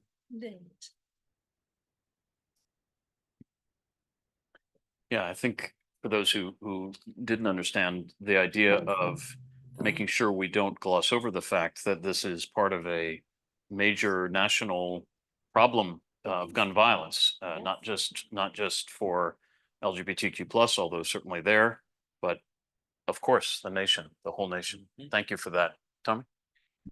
In regards to museum, I was on the same side as Keon. Like when I heard of museum back with the original foundation, I even thought then, like, what are we gonna tell them? Like it was a club for 10 years and then something horrible happened and that's it. Like it never, like anytime I hear museum regarding Pulse, it's always just like a trigger factor. It's like it makes no sense to me. For a memorial, like I do agree there needs to be like preservation there, like I said, with the sign. There needs to be education of a sort. Like I don't feel like a memorial is the right place to do like a full-on education that a museum can do. I feel like the memorial would be a better place, again, in memoriam of the 49. Some education about what happened that night and what led up to it, but I think it would be better if like the Orlando Museum had like a consistent section of Pulse, because as much as I don't want, hey, Orlando, this is what happened. Like it is unfortunately now a part of our history. It's part of Orlando's history. It's part of USA's history. So I think in terms of the full-on education, that should be at a museum. I do feel the memorial is more so, again, the experience, like empathizing with those who live that experience and all. I also have been hearing a lot of like focus on parents seeing their kids, like seeing some of their, and I 100% agree. I will say though too, and the reason why I bring up like the LGBTQ was, as well as Spanish were focused on, a lot of LGBTQ don't have family that accepts them because of that. So it's not like don't focus on the parents, but it's also like don't forget the friends and other family, because that may be that one of those 49's family that was for them. Right. Like a lot of LGBTQ is about chosen family. It's the same way as like adoption. There's no paperwork, but it's like, hey, I know like we're not biologically related, but like you're like a brother to me, like sister to me, right, whatever it is. So like in terms of memorial, like it has, I do feel memorial is more so for friends, families that did lose someone that day. And it's not, doesn't mean it's excluding anybody else. Have them come as well, learn, hopefully like you can learn from this, go to the museum to learn a little bit more. But But I do feel the memorial should be more of, I'm just gonna say it a lot, the sanctuary, like it's, That's okay. because that's, yeah. I really appreciate what I really appreciate what you're sharing there. Perry, and then I was told two of our folks on Zoom had a comment. So Perry, and then we'll turn to them. So again, we're trying to think of like the emotion that we're setting. So when you're thinking of a museum, we want to like set an emotion, and the same thing that we want to set and like how your emotions are being felt. But the one thing about a museum is that a museum can be curated. So like everything that we were taking, everything that's set in this museum, including what we're doing right now, can be put into a museum. But is that something that we want to showcase? And then if so, how are those things being pulled? Because then a museum creates an emotion, it creates education, it creates a narrative. So we may not be able to do that, or that may take so much more time, because then we're going to have to do one part, then the secondary part is going to have to be what, like, there's so much that's depth that we're trying to create, and then is that schooling and education going to give every part? So I think that's why you didn't hear a lot about a museum, because there's so much that's done in that basis. And then if we put a museum on top of a statue or structure or a lake or, you know, an outside space, are we going to be able to create the same emotions that we're hearing? Or do we want to create those same emotions for each person that we're going to talk about in the future? Understood. Thanks for that. Let me turn to Zoom. I don't know which of our committee members wanted to speak, but I suspect I'll be able to see that here in a minute. Ariceles. Sí, excúseme que tenía un rato por hablar y como que me van a encontrar un poco contra, no sé cómo decirle, pero por favor, vamos a poner orden, que si una persona habla y yo tengo la mano levantada o otra persona, le den la oportunidad a los demás, porque pertenecemos al comité y no una persona y dos y tres, hablar 4 y 5 veces, por favor. Déjenos expresarnos a nosotros, por favor. Yo soy muy clara y me disculpan, pero me gusta hablar como siento y la verdad y lo que siento, porque para eso estamos. Esto es parte hasta de uno desahogarse aquí de tantos sentimientos que tiene encontrado. Realmente yo quería expresarme porque yo fui al memorial 9/11 y me impactó mucho. Realmente es algo que vi esa foto con flores que le ponían a la persona, algo muy emotivo. Y yo creo que un memorial así sería algo prudente. Ese es mi pensar. Igual fui a Puerto Rico, también vi algo muy sencillo y que lo hicieron en un tiempo récord. Yo fui y los muchachos tenían menos de un año y ya le tenían ese memorial allí. Entonces yo lo que creo es que debemos hablar menos y tratar de ponernos de acuerdo para que se haga lo más rápido posible ese memorial, para ver si nuestros hijos están en paz y uno puede estar más tranquilo, por Dios. Y que no estemos creyendo que lo que yo diga como madre es porque esté en contra de que el otro es primo, amigo, nada que ver. Esto aquí no es una pasarela, esto es algo que nos duele. Somos madres que estamos muy adoloridas, por favor. Quiero que nos dejen expresar porque si estamos aquí en estos comités no es para que 2 o 3 que no hablen lo mismo y que uno no puede expresarse. ¿Es cuánto, por favor? Porque si no, no valía la pena que yo esté en estos comités. Por favor, déjenos que uno nos exprese y que tengamos un orden. Y el orden es que si una persona habló, que la otra persona hable, aunque vuelva a hablar otra vez, el otro que quiera hablar y dar su idea, pero que dejen que uno se exprese. Tengo rato levantando la mano y eso fue una lucha para yo poder que me cedieran la palabra. Te lo voy a rogar. Si yo estoy aquí, no estoy para perder mi tiempo, porque mi tiempo vale mucho, igual que el de todos ustedes. ¿Me entiendes? Entonces, repetémonos el dolor. Yo soy una mujer que no he podido, mira, excúseme, pero es que el dolor que yo tengo de mi hijo, que era como un bebé para mí, un niño, y eso también de que un memorial es un memorial y algo sencillo, no hay que estar con tantas cosas, porque si esto fuera una pasarela, Dios mío, esto es algo que le duele, algo de dolor, por Dios. Vámonos a poner de acuerdo que sea algo que se pueda hacer en un tiempo prudente para que uno pueda ver sus hijos allí. Mira, el 9/11, algo que yo digo, Dios mío, se hizo con prudencia, con algo así, algo. No hay que estar con tanta vuelta. Y ustedes me disculpan, porque realmente todo esto me causa dolor, pero tengo que estar presente, tengo que participar porque no es nada más ya por mi hijo que lo quiero participar, sino también por aquello, para que se vea ahí lo que pasó y sirva de ejemplo a los que están vivos, porque ya los que se murieron no van a poder hacer nada, pero nosotros por lo menos, que somos los que estamos vivos, que se vea que nuestros hijos han sido honrados. Y vuelvo y le digo, no es que museo, ningún museo, un memorial que se haga ahí, yo creo que. Gracias, que tengan buena noche. Aracelis, thank you, first of all, for everything that you just shared. But I want to apologize. You should never have to wait to speak as long as you did. It is my fault because I was not monitoring as closely as I could that you were wanting to speak. So that is my fault. It will be something I will correct for the next time that we're together. But I'm very sorry that you had to wait. I take your input very seriously, as I'm sure everyone here does. So again, my apologies. Do we have either Joshua or Cesar that wanted to speak? Yeah, I just wanted to add really quickly, like as I'm sitting here listening to everyone, and thank you for everyone being so vulnerable. And I know this is going to be harder conversations ahead. You know, the one thing that I do continue to hear is like that no one's story is, you know, or their level of grief is more significant than another's, right? And I think this is a much bigger conversation that a lot of the families and survivors need to be a part of, right? And I think that's part of the plan going forward. But I just kind of wanted just to put that out there as we're talking about this, because I, you know, every person's voice at this table has added a layer of understanding and really getting us to a place to be more inclusive and respectful to everyone. So yeah, just looking forward for hopefully that being the next step.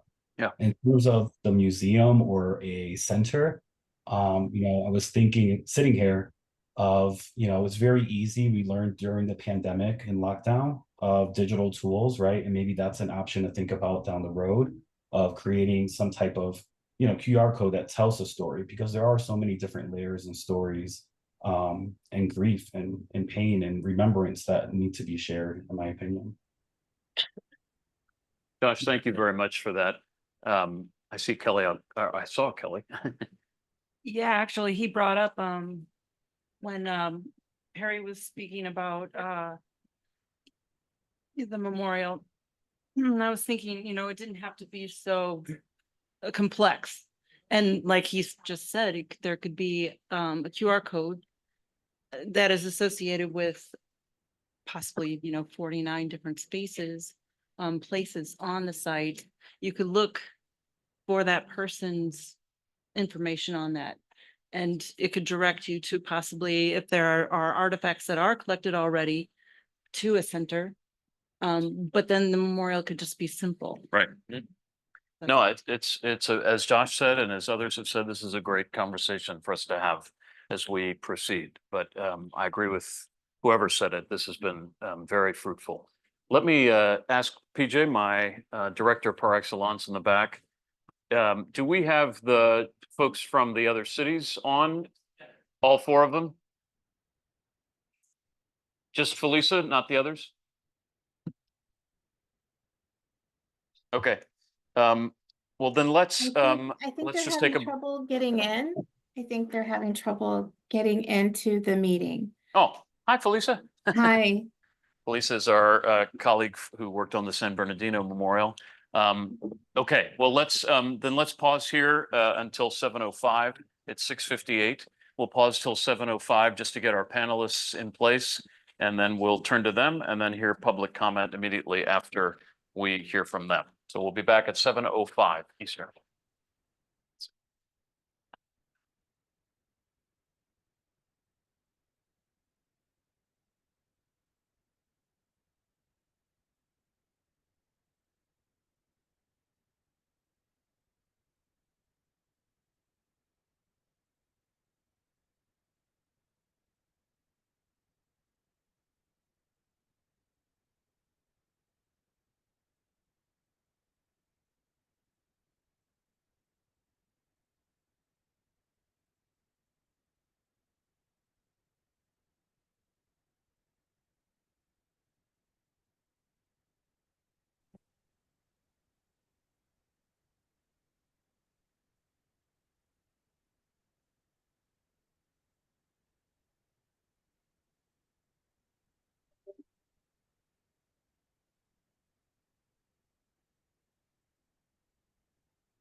All right.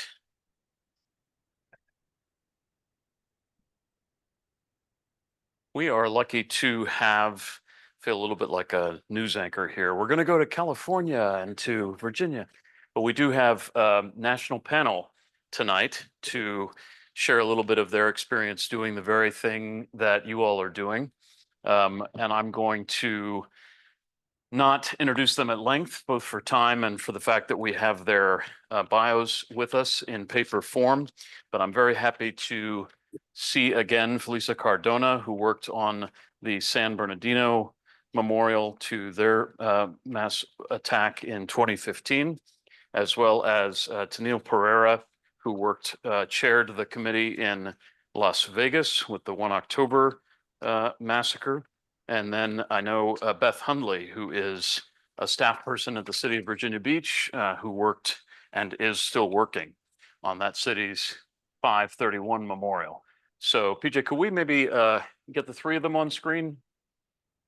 Just so we can see them. We may also have Dan Kraus from Newtown, Sandy Hook joining us as well, but we will see. Oh, I just was told that Cesar Rodriguez wanted to make a comment in our last discussion, and I didn't know that. I didn't see the hand. Thanks to Stacy for calling it. Cesar, if you're there and wanted to make any quick comment before we move on, I'd love to hear it. You may have No, thank you. No, thank you. Yeah, no, thank you. Okay, all right, thank you, my friend. So just waiting to see if we can show the three panelists on screen so that we can all see them. I'm also going to encourage us to, in our PowerPoints, zoom in on the images that we have of the memorials that are being discussed. And so we'll probably start with San Bernardino, which you can see on slide 39, which is on page 13 of the PowerPoint. But we'll, of course, want Felisa to share with us a little bit more about it. And then, of course, Tennille will talk about Las Vegas. Beth will talk about Virginia Beach. And we may have one other person here. There we go. Hi, friends. Thank you for joining. Hey, Beth. Hey, Tennille. Hey, Felisa. Thank you all so much. I think Beth is maybe in Virginia Beach, maybe in North Carolina. I'm not sure. Felisa's in California. Tennille was traveling, I think, but we do have the real benefit of having you all here. Felisa, I'd love to start with you. I think I don't know that I remembered that you also were part of the news coverage of a different mass shooting in Aurora. That is sort of unbelievable that you were swept up in two different events like this. I'm so sorry that you were. But you joined our Virginia Beach committee just before the memorial in San Bernardino opened. And I'm putting my tech folks to work here, but what I'm going to do is ask PJ if we can share screen with the slides so that we can see the San Bernardino images. And then Felisa, if you could just give us a brief kind of description of how things came together with the memorial that you got to work on in San Bernardino. Give me 1 second. Yeah, our slides here. Yeah. So give us a second to get that situated. There we go. Great. Thank you, PJ. So we'll turn to, let's see, Felisa, can you see the San Bernardino slide there? I can. Okay, yes. great. Go ahead. Okay, so let me back up a little bit. After we lost 14 employees in a terrorist attack on December 2nd, 2015. And I want to say a couple of months after the attack, one of our board of supervisors said, we're going to form a memorial committee to build a memorial. We did not build the memorial at the site of the shooting because our employees were off-site that day and they just happened to be at a different building, not a county building, where they had rented the space for a meeting they were having. So the property owner there didn't really want to have that memorial there, and we really didn't either. So we planned it to be outside our government center where the employees worked. So we put the committee together. It was made up of different, our Department of Public Health director, because it was her department that this impacted, our CEO, myself, several family members, and survivors were asked to join the committee. And over time, we studied different memorials, Columbine. We looked at the September 11th memorial. We looked at a variety of things and really didn't know where to start. So we hired a consultant that knew a little bit about public art, and they put out a call for artists to come and sort of give us models of what they thought the memorial could be. So we had a number of artists from around the world apply. It whittled all the way down to Walter Hood, who is an artist in the Bay Area. And he designed a beautiful memorial that is very long. It's like down almost like half a block long. And it's 14 alcoves that are curved. And there's a piece of glass, colored glass, in the middle of the alcoves with a bench. And so we asked the families for their participation. So what we did was we asked them to pick a color. So pick the color that their loved one identified with or loved or was their favorite. We asked them to provide a saying to go along the edge of the bench with their name. And we also asked them for one item that isn't visible, which is to put a keepsake inside one of the benches that could not be viewed by the public. It was just kind of a sort of a gesture from the family to put objects into the concrete bench. So they're not visible to the public, but the family knows they're there. So a number of different things. We got somebody's keychain. We got somebody's environmental health badge, their food inspector badge. Wow. So all the families had different items that they wanted encased in that concrete. And we did not, I'm sorry, we did not make those objects public, just because we wanted to honor their, whatever they wanted to put in there. We didn't want them to feel like it was gonna, be publicized everywhere. Sure. No, So, it's so interesting though, just to interrupt you for a moment, because we were just talking about ways that we want to sort of manifest some of what happened, or some of the ways that people that died at Pulse, that were killed at Pulse, lived. And it's interesting to hear the way that you all approach that. So I just wanted to underscore the meaning of that. yeah, and we only had one family that did not provide an object, and it was because her mother just did not want to part with anything, and which is totally understandable. So it wasn't a requirement, but 13 of the 14 families did provide Got it. objects. And so it was a very difficult process. It took more than 5 years. We, some families were united or, just wanting to do everything that they could. Some families did not get along with each other. There was a lot of conflicts. There were some people who didn't want to have anything to do with it at all, that we had to sort of, convince or say, okay, well, you don't have to be involved, but we would like you to have your input on something. Sure. So that's kind of the process that we went through all along the entire way. We left it up to the families and survivors on the small committee of about 10 to decide what they wanted at each step. We Got it. would guide them according to, what we knew about the property, what we knew about the budget and things like that. But for the most part, it was 3 families, 3 survivors, and then the rest of us, but we really deferred to them. Sure. I really appreciate that overview, and I'm just in the interest of efficiency going to turn to Neil if she's willing to go next, and I'll put some images from Las Vegas up here as you're talking, but would love to hear a similar kind of synopsis to what Felisa was able to give us this time about Las Vegas. I would be happy to. Good evening, everyone. Happy to be here with you all. So our process was developed by our committee. So we were appointed by our governor and commissioners. We are a 7-member panel.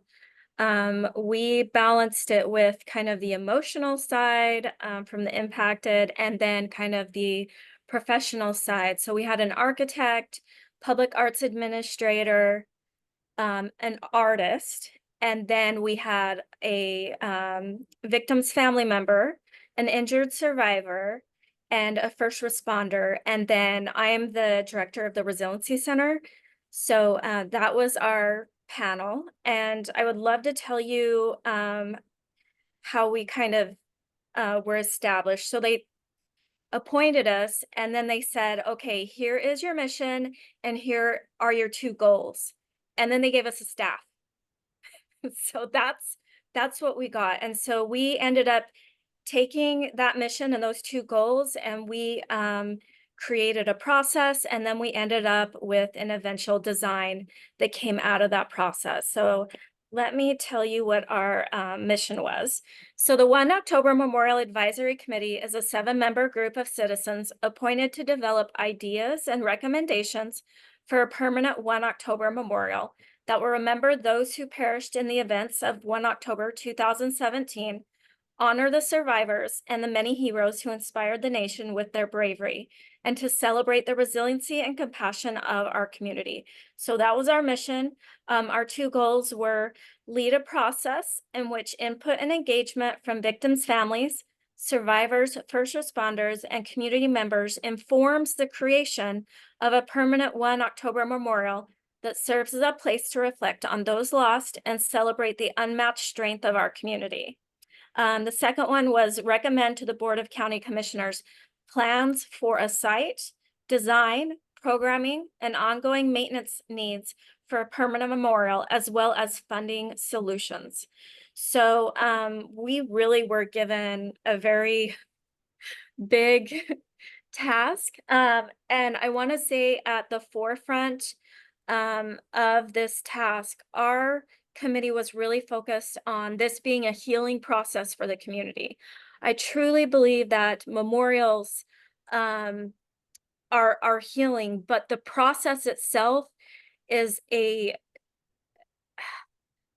great opportunity that is often untapped to promote healing within a community. And so through everything that we did, we ensured transparency was always a very high objective, and everyone getting a voice. It didn't mean that they were going to like the end result or get to pick everything, but everyone had a voice through the entire process, could participate through the entire process.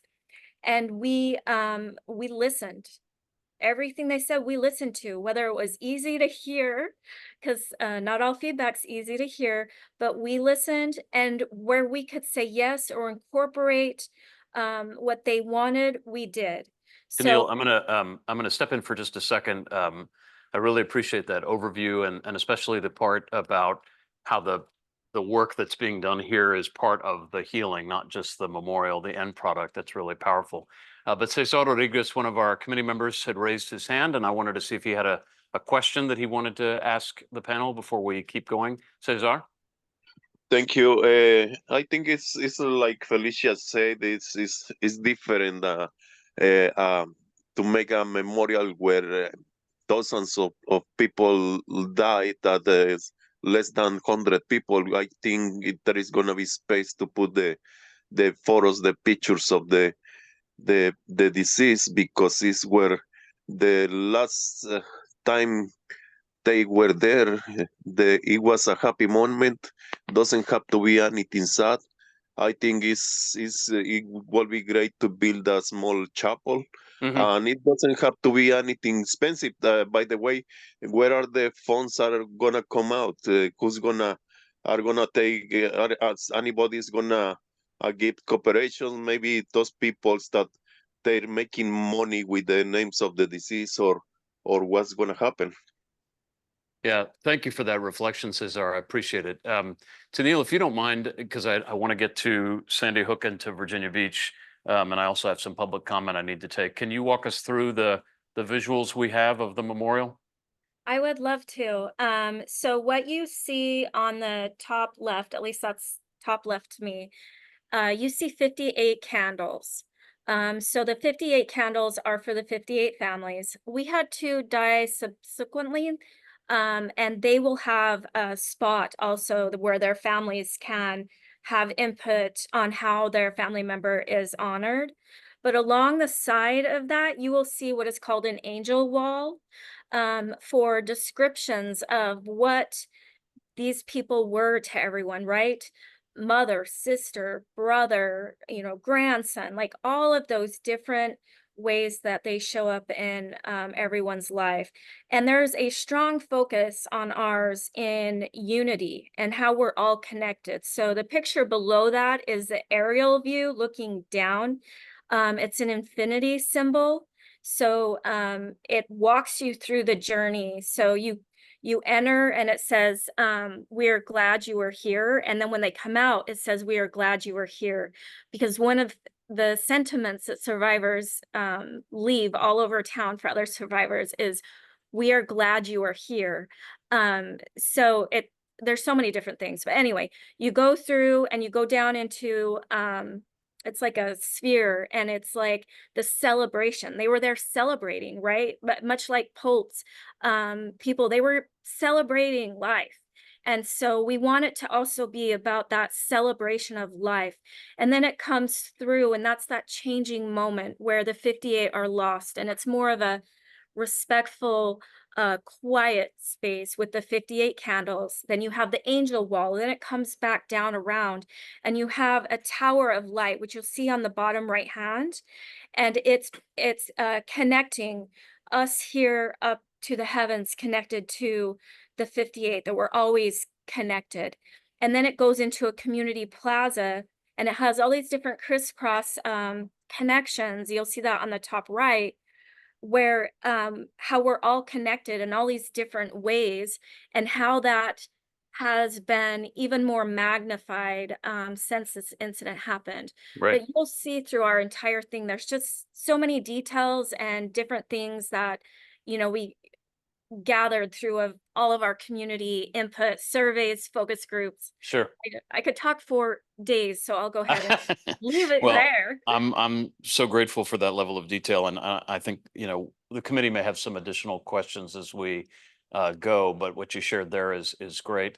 And I just wanted to, before I continue on to Beth and Virginia Beach, Elisa, the event in San Bernardino, if I'm not mistaken, is 2015, and the memorial opened in 2022. The Las Vegas event, Tennille, was that 2017, I believe? Yes, it And took place and in- and so it's basically under construction, the memorial now, here 7 years on, right?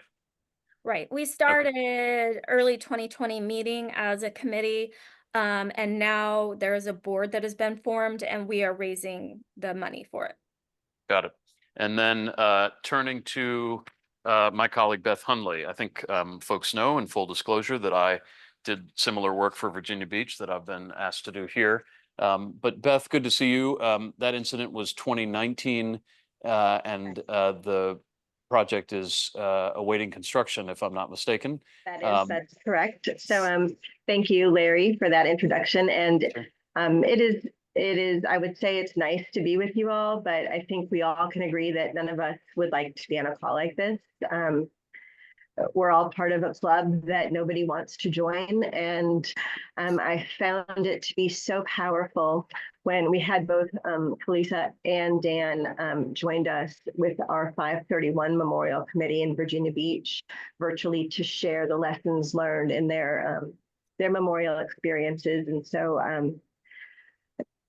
I should warn you all now that that will be something that becomes part of your lives because we are all a community who suffered something horrific that until it happens in your community, you don't necessarily know how you're going to react. And I will say that for us, ours was the case in Virginia Beach where one of our city staff members murdered his fellow colleagues in the workplace at our municipal center. We lost 11 city staff that day and a contractor who was coming to the municipal campus to get a permit for work to do. And so we're very mindful that throughout the process, there's healing is something that continues forever. There's no such thing as being healed from it. It's a scar that that we all live with. And I think that that's one of the key takeaways from our process that we've learned is that the initial thought process for the committee, we have 13 committee members that were appointed by City Council. People applied for it. And much like the group in Vegas was selected for a lot of different things that they would bring to the table. We have, of course, families of those who perished that day. We have a first responder. We have a person who was in one of the departments that was in the building. We have a mental health professional. We have an artist. We have landscape architects. We just a historian. And you're speaking in present tense because the committee is still engaged. I Oh, mean, absolutely. We're yeah. still meeting. Can I, So can I mhm. just maybe have you walk us through the vision that's set to be constructed there? Absolutely. So we did a national search also, and the committee had set forth its kind of parameters, its goals for what they wanted this memorial to achieve with tremendous mindfulness that there are many audiences for a memorial beyond what you might even think. It's not just families. It's not just those who are there. Our entire community, the city of Virginia Beach, people who used to live in Virginia Beach, people who used to work in Virginia Beach. This is a memorial that will speak to all of them. So we have, it's at our municipal campus, but it's not on the site where the shooting was. We listened to that feedback from those that were in the building. For some of them, they can never set foot on that site again, but they wanted it close enough so that those who need to be at the site can be there, and those who can't be at the site, there's still a way for them to visit the memorial. So it's on our memorial, it's on our municipal center campus. There's a pond, there's a water feature. That was something that was really important to people. We thought it might be like an art, like a sculpture or something like that, and it's not. It's more like a park, and it will have a grove as you walk in. That's called the Survivors Grove. And there are homage stones. So in part of the immediate aftermath of our tragedy, the community painted rocks, to be strong, or had messages of hope and resilience. And those rocks are sitting in a warehouse that we're going to use those in the memorial, and then people can continue to add to that if they so desire. The graphic that came out of this tragedy for us was a forget-me-not that has a lot of symbolism behind it. But the forget-me-not will be planted in a field of flowers as you're walking in. There'll be a memorial wall that has lines that signify the lifelines of the individuals, but also their public service, because all of these folks were public servants. But they're not, this is not a graveyard. It isn't, there are not years with their names etched that have their start and their end date of anything. That is an artistic feature, but those who know the people will know which line is theirs, and their initials will be carved very small. If you know where to look, you'll be able to find it, but if you don't, you won't know it's there. As you go through, there's a large tree that is called the hero tree that represents the first responders, as well as the heroes that were in that building, saving the lives of their colleagues. And some of those heroes died that day. Continuing on, there's like a serpentine wall that kind of winds its way through the forest. It's in a forest. And there's water that kind of cascades over the edge of this black granite wall and it's just noise. It's just a place of healing. You can walk through there and then you'll get to the memorial wall where the names of the 12 will be etched in stone. Each space will have about an 8-foot space so that families who are there for one individual might have some privacy, but for those that are there for more, of course, they'll be able to kind of go through and pay their respects to all of those lost, and it will overlook a pond. And we also have some overlooks. The overarching image up there where you can see the large pond, you can kind of see there's a couple of outlooks. Right. And we know that there are people who won't be able to approach the space yet. Right. It's still new, and so that gives them a way to be there. And then at night, there will be 150 lights in the trees. That is the collective years of public service of those that we lost that day. So it's not just a memorial to those who we lost, but it's also a place of reflection, Right. A place that honors those who survived and those who sacrificed so much, and also celebrates public service. And we are working with actual survivors who sheltered in place that day and hid from the shooter. They're part of our public works team, and they are working on this project with our design team that after a national search, we hired a local firm that actually knew and were mentored by one of those who died.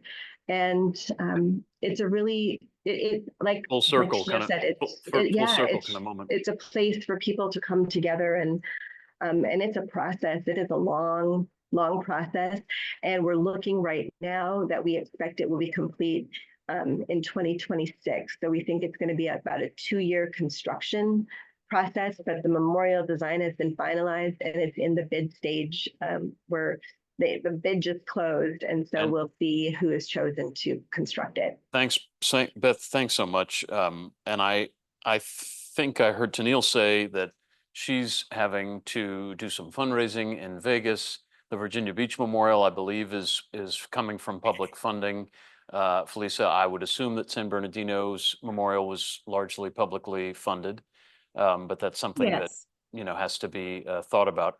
Dan Kraus joined us as well. He is the former chair of the Sandy Hook effort, and I'm so glad, Dan, that you were able to join us. And I don't know why, but there's a lot of images in the slide deck, many more than there were for the other communities. That's not purposeful.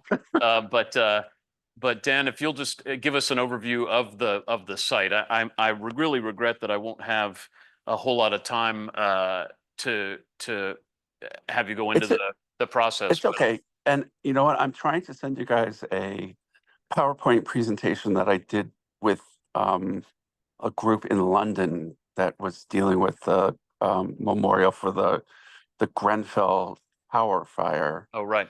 Which killed like 80 individuals. So once I get it, I will send it off to you. But that really goes into detail about our whole process and what we did. So we were initially appointed by our town first selectman, which is equivalent to a mayor. And there were 12 of us, I think. We had initially had 4 moms and dads of children that were killed that day. We had 2 of us had children who were survivors. My daughter was a 2nd grader, and the rest were various members of the community, a former Board of Ed member, a former teacher. We lost a couple during the way, but we wound up at 10 at the end of the day. So we met, I think much like Las Vegas, we were given a charge by our Board of Selectmen that really outlined what our mission was. So we developed a mission statement based on the charge. And we did a lot of research in the community. We talked a lot with different members of the community, sending survey questions out about, the first thing that we wanted to know was, did we feel like a memorial would be appropriate? And, the answer was yes. And we went through, initially we had folks coming into our meetings to present to us their different ideas. We soon realized that was kind of very time consuming. So we wrote a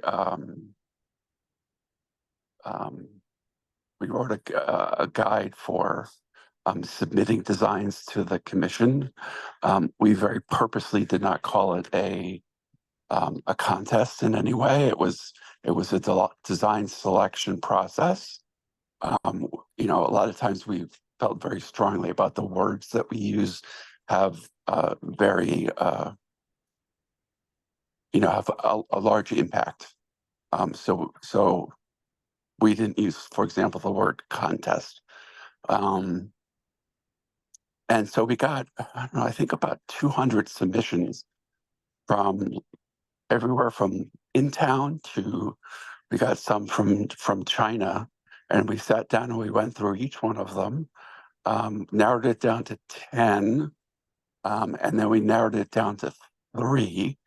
And when we got to the 3, we invited those 3 designers to come and make a presentation to the commission, where we ultimately selected a group from SWA, who is a landscape architecture firm based in San Francisco. And Dan, one thing I remembered about the process there, I think, is that there was at one point a public vote, was there not? Yes. Initially, when all of our meetings were public to begin with, but we specifically had events where we laid out like the 10 designs, and we asked for public comment on it. We had separate ones for the 26 families who had a family member killed that day.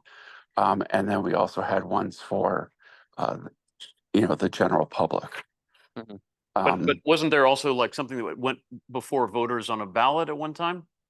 Yes, well, our funding came from, we found it very difficult to fundraise for the memorial. It was next to impossible.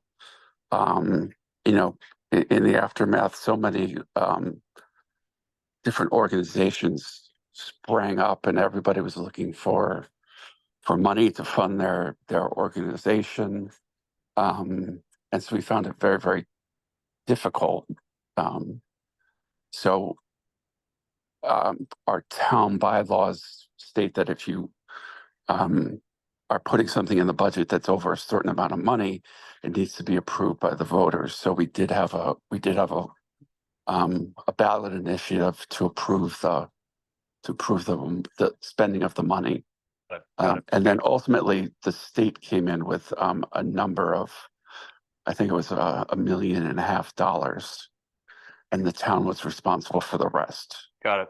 About Let me ask you to $2.5 million. let me ask you to do an overview of the site, and then I'll see what sure. questions the committee has. But Yeah. let's So hear about the memorial. as you drive in, there's ample parking. Nice thing about this particular spot is when you get out of your car, especially in the fall and winter after all the leaves have fallen, gives a beautiful overview of the site down below, because the grade goes down. So you walk by a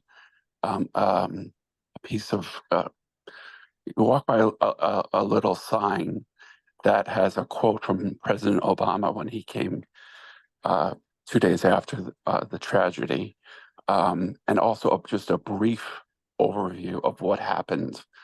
And then inside this case is all of the items that were left all over town were collected in the days, like a couple weeks after, like right around New Year's. The shooting was on December 14th. Collected everything up, and it was burned.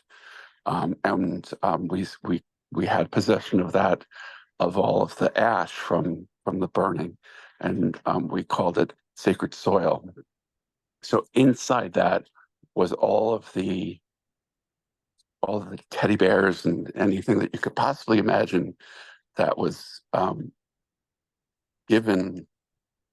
left at the site and all around town, was incinerated. So you walk down a small path, and then you approach the main memorial complex, and it's really it's circular. There's a small water feature. Bordering the water feature are the names of the 26 individuals that were killed. And then on a small island in the middle of the water is a sycamore tree. We always called it the sacred sycamore tree. And then around that central plaza, there were some small walking trails that you can walk through.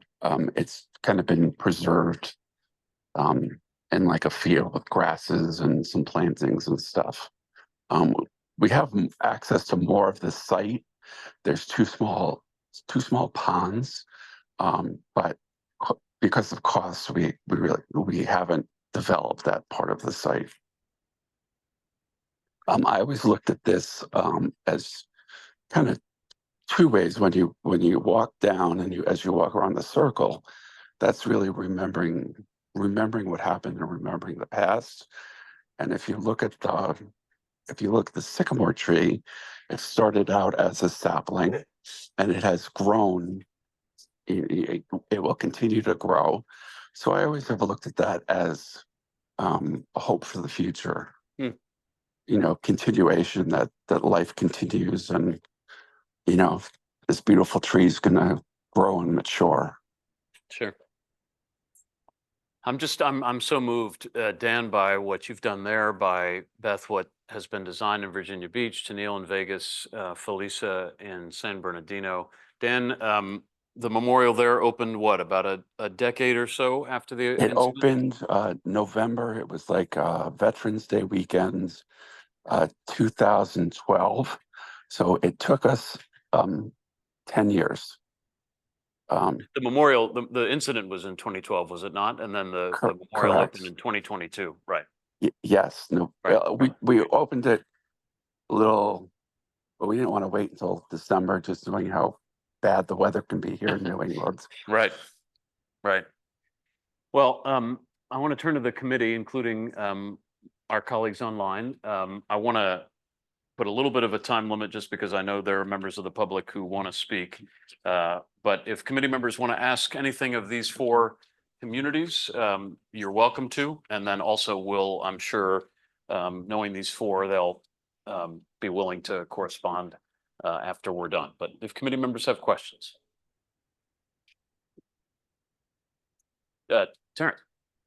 Thank you all for joining us this evening. I just have one quick question, if I could, for each of you. How many of you are planning to or currently do a single program just to commemorate the event versus more regular ongoing programming? I can answer that. We had a gathering even before we had the memorial done. So we would gather at 10:55 a.m. In front of the county government center, and we would have a chaplain say a few words and invite the families and survivors to come out. And so we did that every year on the anniversary. And then at the unveiling, of course, we had a very large event with everybody and the community invited. And since the memorial's been up, we will continue to do them every year on the anniversary. And there's different things like birthdays, anniversaries, different things like that. Like my friend Aurora's birthdays in February, so I always take flowers. So you may walk by and see, you know, mini celebrations or small events happening that don't necessarily have to do with the shooting or the terrorist attack. It's really more about, this is where I'm gonna see my loved one. And I think it's really up to the community, what, you know, how much time they wanna spend there, but it's at least annually. In Virginia Beach, in the years immediately following, it's been 5 years now since our mass shooting. And in those first years, there were more activities. We had, of course, a resiliency center, and there were targeted activities to make it so that those who, particularly survivors, who wanted gatherings could have such a thing. As time has worn on, those have tapered off. And we really have allowed it to transition to just an annual commemoration or annual remembrance ceremony. The individual departments that were in the building, those survivors sometimes have a breakfast annually, and they really like that. That is completely closed to everyone except for those who were in the building that day. But the city's actual activities that the city plans now is just the single remembrance ceremony. So in Vegas, we do a number of yearly remembrance activities and ceremonies. We have a sunrise ceremony every year put on by the county, and that's at sunrise every year on the 1st. It's a beautiful ceremony. And then there is a candlelight ceremony at night to mark the time. And then because we have 22,000 people out there, they like to do different things. And so we kind of support all of them. We have a little team that goes to each one. They like to go to the actual venue of where it happened and do a human chain, they call it. And they walk around that whole site with big posters of each of the 58. There's a breakfast put on by one of the family members for the 58 families every year. And at the Resiliency Center, we always do some things. There's a run every year. So we'll continue to do all of those. And then there'll probably be a lot of things that are done throughout the year at the permanent memorial, you know, based on what the families want, we'll support that. We are probably the black sheep here. We don't have any specific events that occur on the site or, you know, marking the anniversary. In the first anniversary, our first selectman, who later became a member of the commission, encouraged everybody and said, this is a private moment for everybody to share and be with their families. So, you know, there are, you know, some of the local religious organizations will have, you know, a commemorative service. And it also didn't help that on the first anniversary, we got about 8 inches of snow. So it kind of kept everybody home. Yeah. And that's kind of what our family here has always done. It's always been just a private date for the three of us. Sure. Thank you. Thanks for the question, Terrence. I would Carlitos- add one oh, thing, if I may. Yeah, sure, Beth. And I think it's important to recognize that the best intentions go along with the memorials, and there is no way you will please everyone. For some, you will not do enough. You will never do enough. And for others, you will do too much. And I think having that mindfulness and just coming at it from a place of empathy and care and consideration with awareness that we're all doing the best we can do and nobody's trying to hurt anybody. And you can't please everyone. Sage, Yeah, Sage, and you can't, you also, we found that the best way for us to work, you know, there were started with 12 and we went down to 10, is working through consensus. So I would highly encourage, you know, any group to try their best to work on consensus and some give, you know, you have to have some give and take. You know, but if you as a group, as a group, as a commission, as a committee, whatever your title is, feel confident with what you're doing, then you're probably on the right track. thanks, Beth and Dan, for that.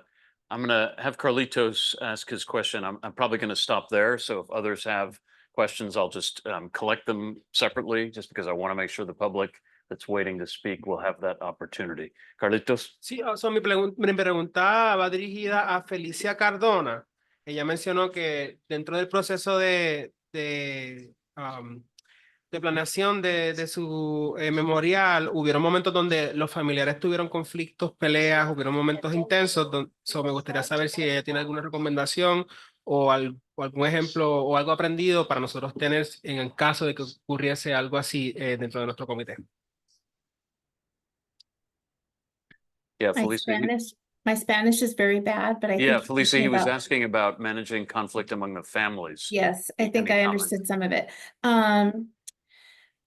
So I'll give you an example. I had two parents who divorced years before, hated each other. And so I asked for the color and they disagreed. And I asked for the saying and they disagreed. And so I just had to get a color from mom and the saying from dad. And you just have to make these really tough decisions sometimes because the conflict will not end. Because it's been going on years before the incident and it's going to go on until the end of time. So you have to be an arbiter, a person who steps in and makes the decision. And it's difficult. And like Beth said, you can't please everybody. It's a hole that you cannot fill. So you have to just keep moving with respect and with, you know, the best outcome.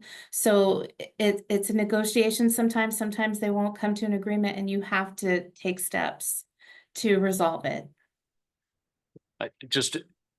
Excuse me, just in light of Carlitos' question, I want to make sure everyone knows that part of my responsibility is to be communicating with every family.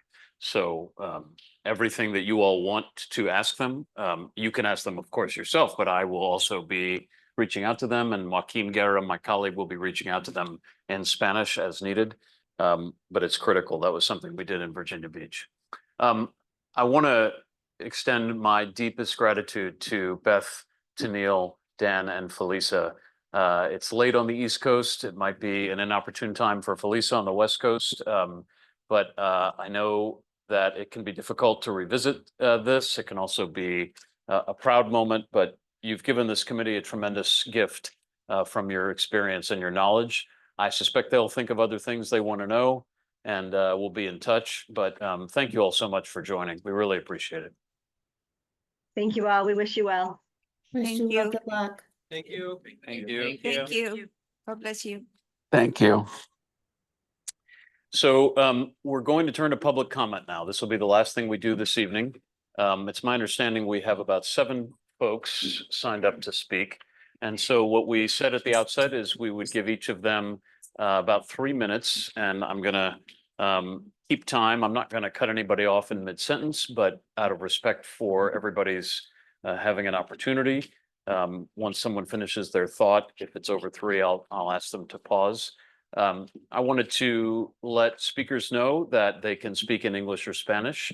I also wanted them to know that if you joined us late, this committee agreed on some discussion agreements, and I will just want you all to respect those as well, having to do with comments about the substance of what's being discussed here and not anything about people, not a judgment on any people involved in this work.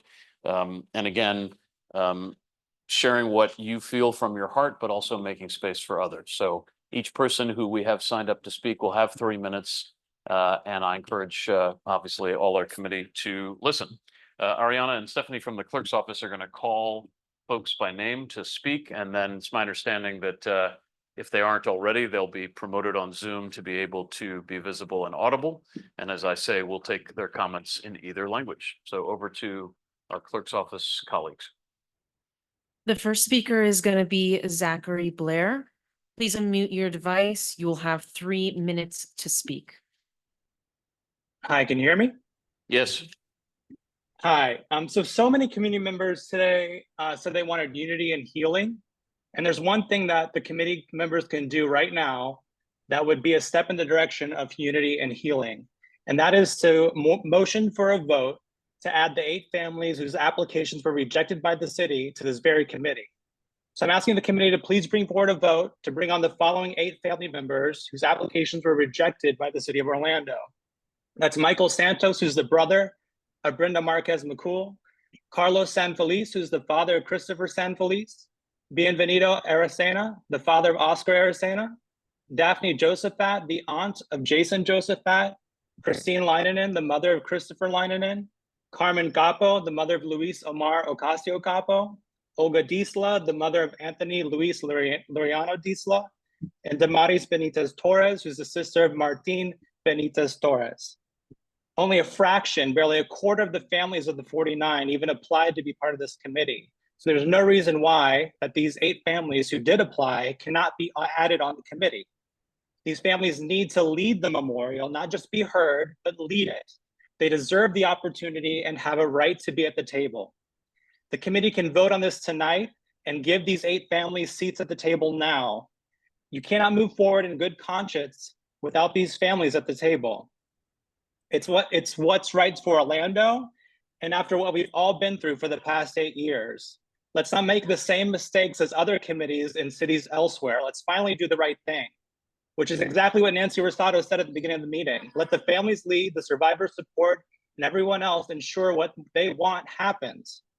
So please bring these 8 families on. This memorial is for their children. It's for their family members. It's for their siblings. They should lead and have a space at the table. They should lead this. Thank you. Thank you, Dr. Blair. I had a note passed to me that I wanted to share with you all. First of all, and I'm looking over at my colleague for some guidance here. You all can only act on something that you're posted to do on an agenda, which means that Dr. Blair's request that you take a vote tonight is not possible based on sunshine, unless I'm mistaken. Out of the purview to the members were appointed by a separate.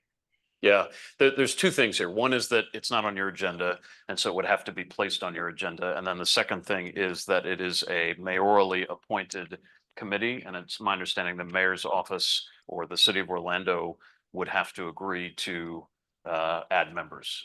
Stacey, to have that right. So that doesn't mean you all can't discuss it at some point, but I wanted you to understand how we have to stay in compliance with sunshine while honoring the input that we have. Yes, sir. I know we can't vote on it, but I support having the 8 families involved on the same committee as us. I know it's not a motion or Noted, anything, yeah. but I have 0 problem with that at all. Okay. I was gonna say, I have no objection to it. No Okay. objection. As was I. Okay.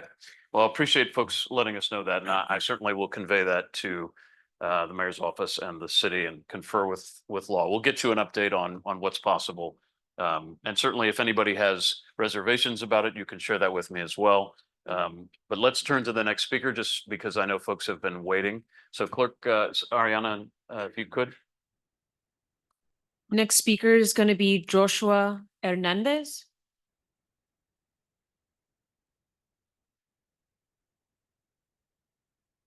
If you can, please unmute your mic and you will have 3 minutes to speak.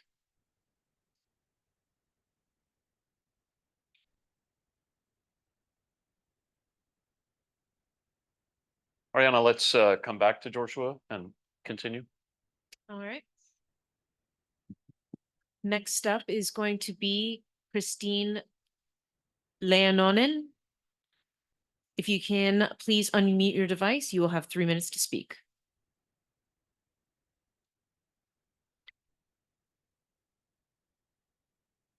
Christine, can you hear us? Yes, I'm on here.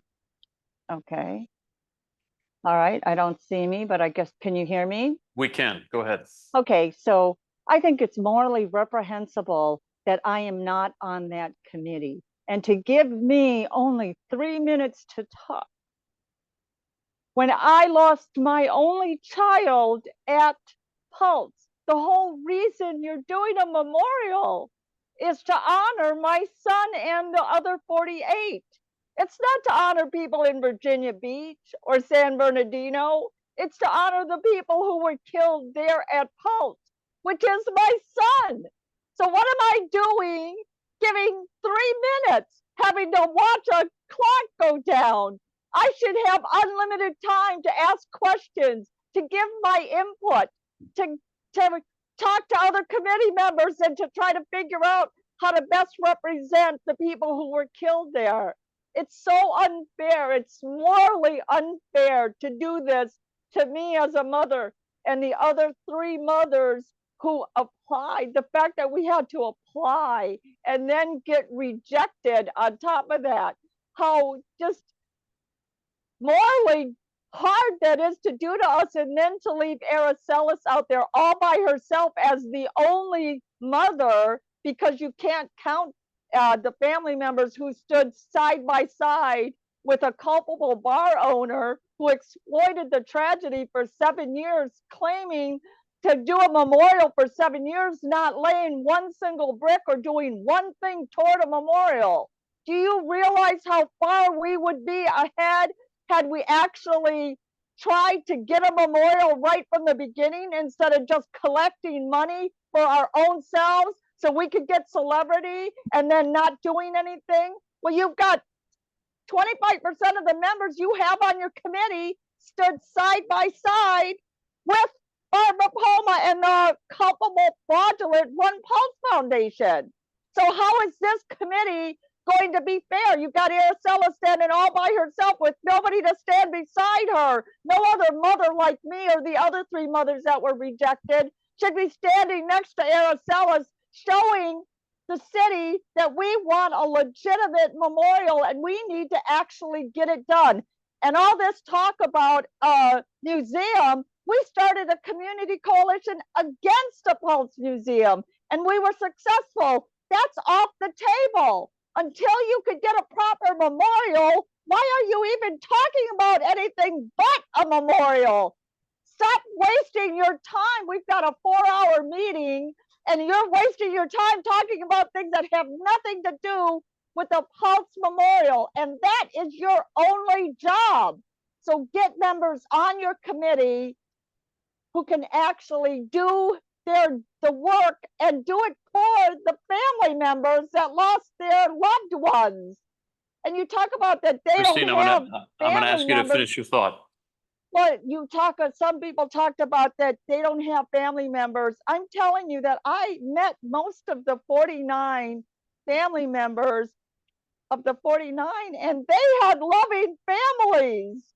They didn't have people that they had to call their friends, their families, or their Ms. Leinen, thank you very much for family. Thank you They very much have for loving joining us. families. I can guarantee you that when you get this memorial going, you could find at least one representative for each family that is willing to contribute to what they believe they want for their loved one. Thank you very much, Ms. Leinen, and we appreciate it.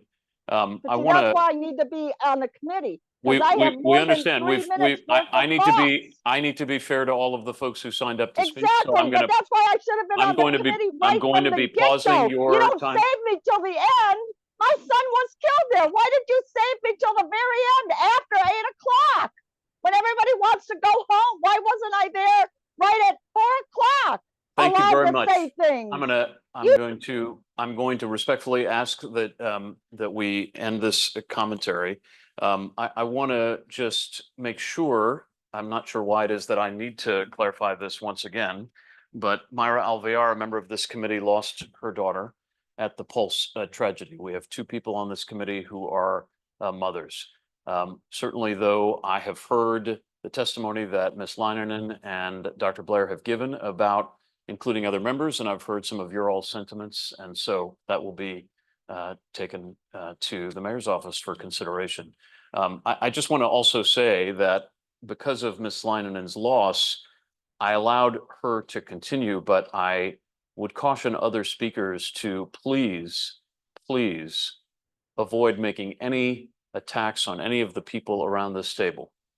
It is out of bounds. Ariana, could we go to the next speaker? Next speaker up is going to be Dorelis Torres. Dorelis, you have 3 minutes to speak. Please unmute your device. Hi, can you hear me? Yes, we can. All right, awesome. So 3 minutes. I'm gonna start this short, fair, and quick.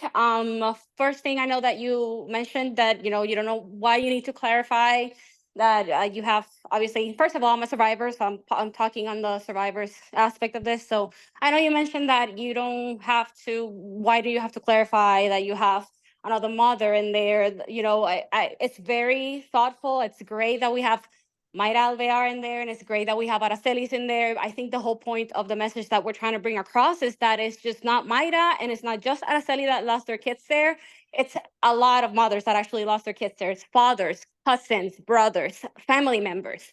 Just like we have Lali there, I'm glad that Lali's also there. Every person that's representing one of the 49 there should be there. And the whole point is we had family members that applied and were rejected this opportunity. So you can clarify all you want. You can give the example that you have Mayra there, that you have Lali there, and that you have family members. It doesn't exclude the fact that there were family members that wanted to be there and were still rejected. That's the only point that we're trying to bring across here. So if there were space to bring other people here in this committee, which yes, their expertise might be needed. Nobody's putting that away. It's 2 truths that exist. They can't exist at the same time. One doesn't need to cancel the other. So that's the only thing that we're asking is for that decency of respect. Like, please don't try to minimize by saying, why do we need to clarify if we have one family member here, as if that cancels the feelings of all the other family members that were rejected. It doesn't work that way. It's not that black and white.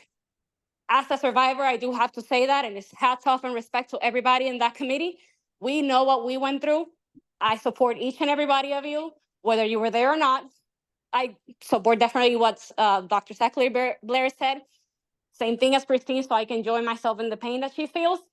But we are not San Bernardino. We are not Las Vegas. We are not any of these other mass shootings that we're trying to portray in here, try to bring. One thing that was really interesting in me is how they all mentioned this took 10 years to do, this took 8 years to do, this took 7 years to do. We've already waited 8 years. We don't need to be waiting 10 more years for this memorial to happen. They did not go through the same circumstances, and we should not be comparing ourselves to what happened in other mass shootings, because Pulse is Pulse. And our circumstances were definitely not the same as what happened in all of these other mass shootings. So yes, they took 10 years, but were they dealing with the same corrupt stuff that we were dealing behind our back? So what are we saying? What are we hearing? What are we reading between the lines of all these people doing presentations? That it's gonna take 10 years more to do our memorial? It doesn't work that way. I know, and I trust the people in this committee that I have my respects off to you guys. I definitely hope that you're reading through the signs and that you don't let yourself be fooled again. That's it. Thank you very much, Dorelis, for speaking. I am embarrassed to tell you that I have overlooked Felicia Burt. Felicia is a member of this committee, excuse me. Felicia is a member of this committee who, due to some pre-planned family commitments, was not able to be part of this meeting, even virtually. But Felicia lost her son at the memorial, so there are 3 mothers on the memorial. I hope that members of the public don't take that as any sort of defensiveness. It's merely a clarification for those who were asserting that there was only one mother serving on this committee. We'll go to the next speaker. Next speaker is going to be Yoli Glintron. Yoli, please unmute your device. You will have 3 minutes to speak.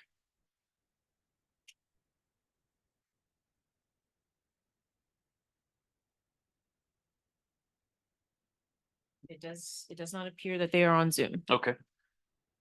So the next person up is going to be Carmen Capo. Oh, no, sorry. Brenda Campos. So sorry about that. Brenda Campos is going to be our next speaker. Please unmute your device. You will have 3 minutes to speak. Good afternoon, everyone. Hi.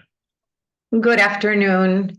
I just have to say one thing since I have to leave mid of this meeting, but it was just funny to me and offended by giving the lost and giving the lesson about the loss and the I'm just without words. We're talking about the city of Orlando trying to give this committee a whole bunch of rules to follow when you guys yourself cannot follow not one. So, I was hoping, but I knew that in the end, this was exactly was going to happen, that you were just going to have your minds made as to which people you were going to choose. You just had it all strategically planned. I was just the side of me, you know, the faith and the hope that you will come aboard and do something. I didn't want to take that away from you, but I hope that the ones that are assigned that can do the job, but it amazed me how you can stand here and give them a whole bunch of rules and you can't speak about what's going on, but you saying that we have to have transparency when the whole city of Orlando and all of its employees and all the ones that are behind this have never, ever, ever had any transparency. They're all a whole bunch of liars. You all just playing with all of us. You will continue to play. And this is just another avenue for you and all your playmates to keep making money. As Tiara Parker say, we continue to be your meal tickets. So I hope that all of you can sleep properly, because there is no excuse, and you can say all you want with your face and all you can and you want to say, and whatever your answer is, we already know what is behind all of this. So it's just an atrocity. Another full of crap meeting, bullshitting, lying, and saying and keeping us rolling. So go right ahead. Take all the time in the world that you want to make a memorial. And I am with Leon Christine, with Arielis, and also with Zachary Blair. Thank you. Thanks, Brenda Campos Marquez, for that. Next. Next up, we have Jasenia Marquez. And please mute your mic, or excuse, unmute your mic.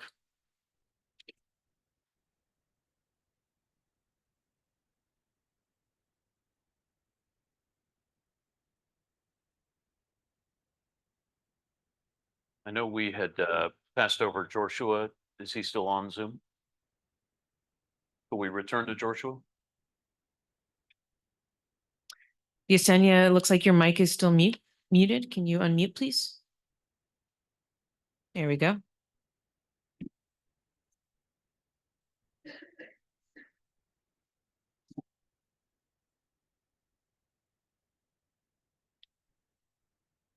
Tanya, we're not able to hear you. I don't know if you're speaking.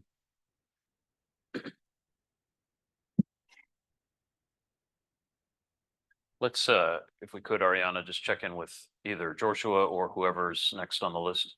And we will now call on Joshua Hernandez to unmute your device if you'd like to speak once more.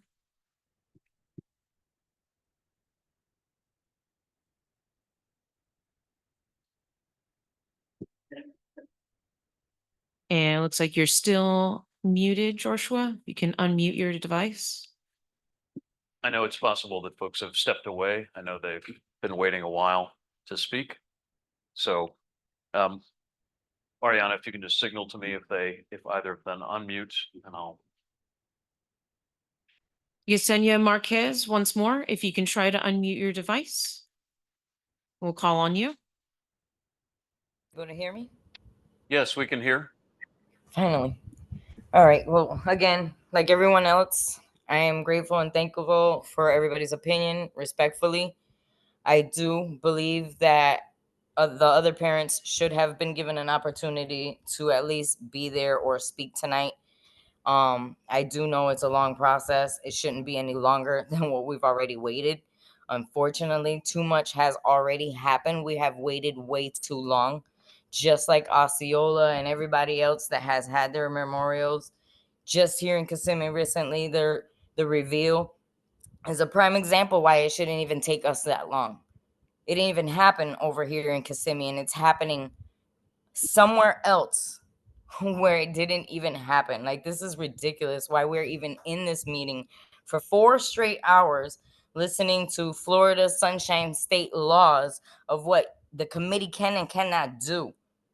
You're basically telling the parents that they basically have an opinion within the perimeters of the committee, but cannot speak about it thereof after. Come on, man. This is a joke. Seriously. This is a slap in the face all over again for the families that should at least have an opportunity to give their honest opinion on what their children should be memorialized like. Come on, man. Dyer, all your little freaking people, you all have to go because you all have taken part of this along with the Palmas. This is ridiculous why everybody has to keep continuously repeating themselves on what should already be happening. I respect your work or what you're trying to do, but copying and pasting doesn't help here. We need action. This really is taking way too long. Too much already behind the scenes has happened that has been tried to be hidden and brushed under a rug. Give these people, these lives, these angels, give them the respect that they deserve. A damn memorial, a respectful one, a peaceful one, and a transparent one where people understand what did happen, what occurred. Because if we're going to put a QR code for that, then along with that, let's put a QR code for everything that happened behind the scenes, because this is ridiculous. Honestly, this is a freaking slap in the face all over again. And I appreciate everybody in the committee even taking place or taking part of this. And I hope that you guys do come to a conclusion at some point that something could be happening within 2 years, because honestly and respectfully, waiting another 8 years, this is ridiculous, man. Y'all have a good night. Thank you, Yesenia, for waiting and for sharing. Do we have Joshua?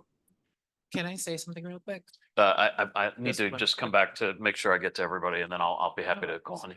Joshua, we're gonna ask you to unmute your device once more. We're calling upon you one more time, Joshua. In a fucking 4-hour meeting. Joshua, are you there? Yeah, I think we probably stepped away. Those are all our speakers. Thank you very much. I want to thank the speakers, but I also want to state the obvious, which is that at least for me, a lot of that was very difficult to hear. And I say that just from the perspective of wanting you all to have access to all of the families as part of this process.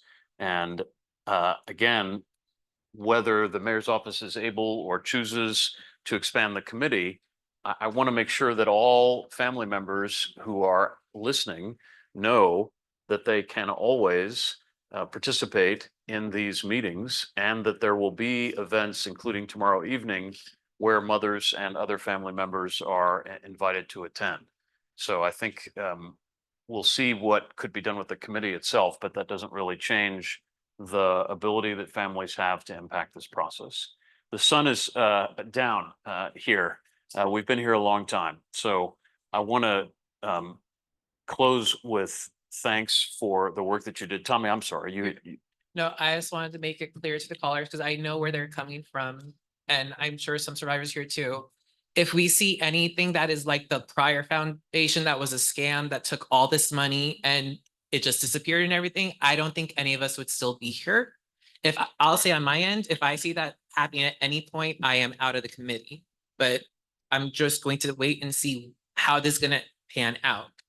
But the moment this looks anything like the One Pulse Foundation scam, not only would I leave, I would just advise don't even bother. Understood. Understood. Well, just so everyone is aware, we're going to reconvene in this same room at 4 o'clock tomorrow, and the intent is to continue with the conversation that we began tonight. I again want to mention that at 6 o'clock here at the Kia Center on the lower level, there's sort of an open house style event for the public. So anyone who wants to come and give input to you all is allowed to do that, is encouraged, invited to do that. There will be some refreshment, and there'll be stations with the kinds of questions that we're asking you, but the public gets to answer. And for folks who can't physically come to that, there's going to be a section of the pulseorlando.org website in English and Spanish where you'll be able to do the same thing. More importantly than all that, you should be proud of what you did tonight. I know it's just the very beginning, but you did a lot of good work here. And I hope that as you leave here, you recognize how much service you've given to such an important cause. And I'm glad to be on this journey with you. And unless there's anything else for me to share, we'll see you tomorrow at 4 o'clock. Thank you all very much. Thank you.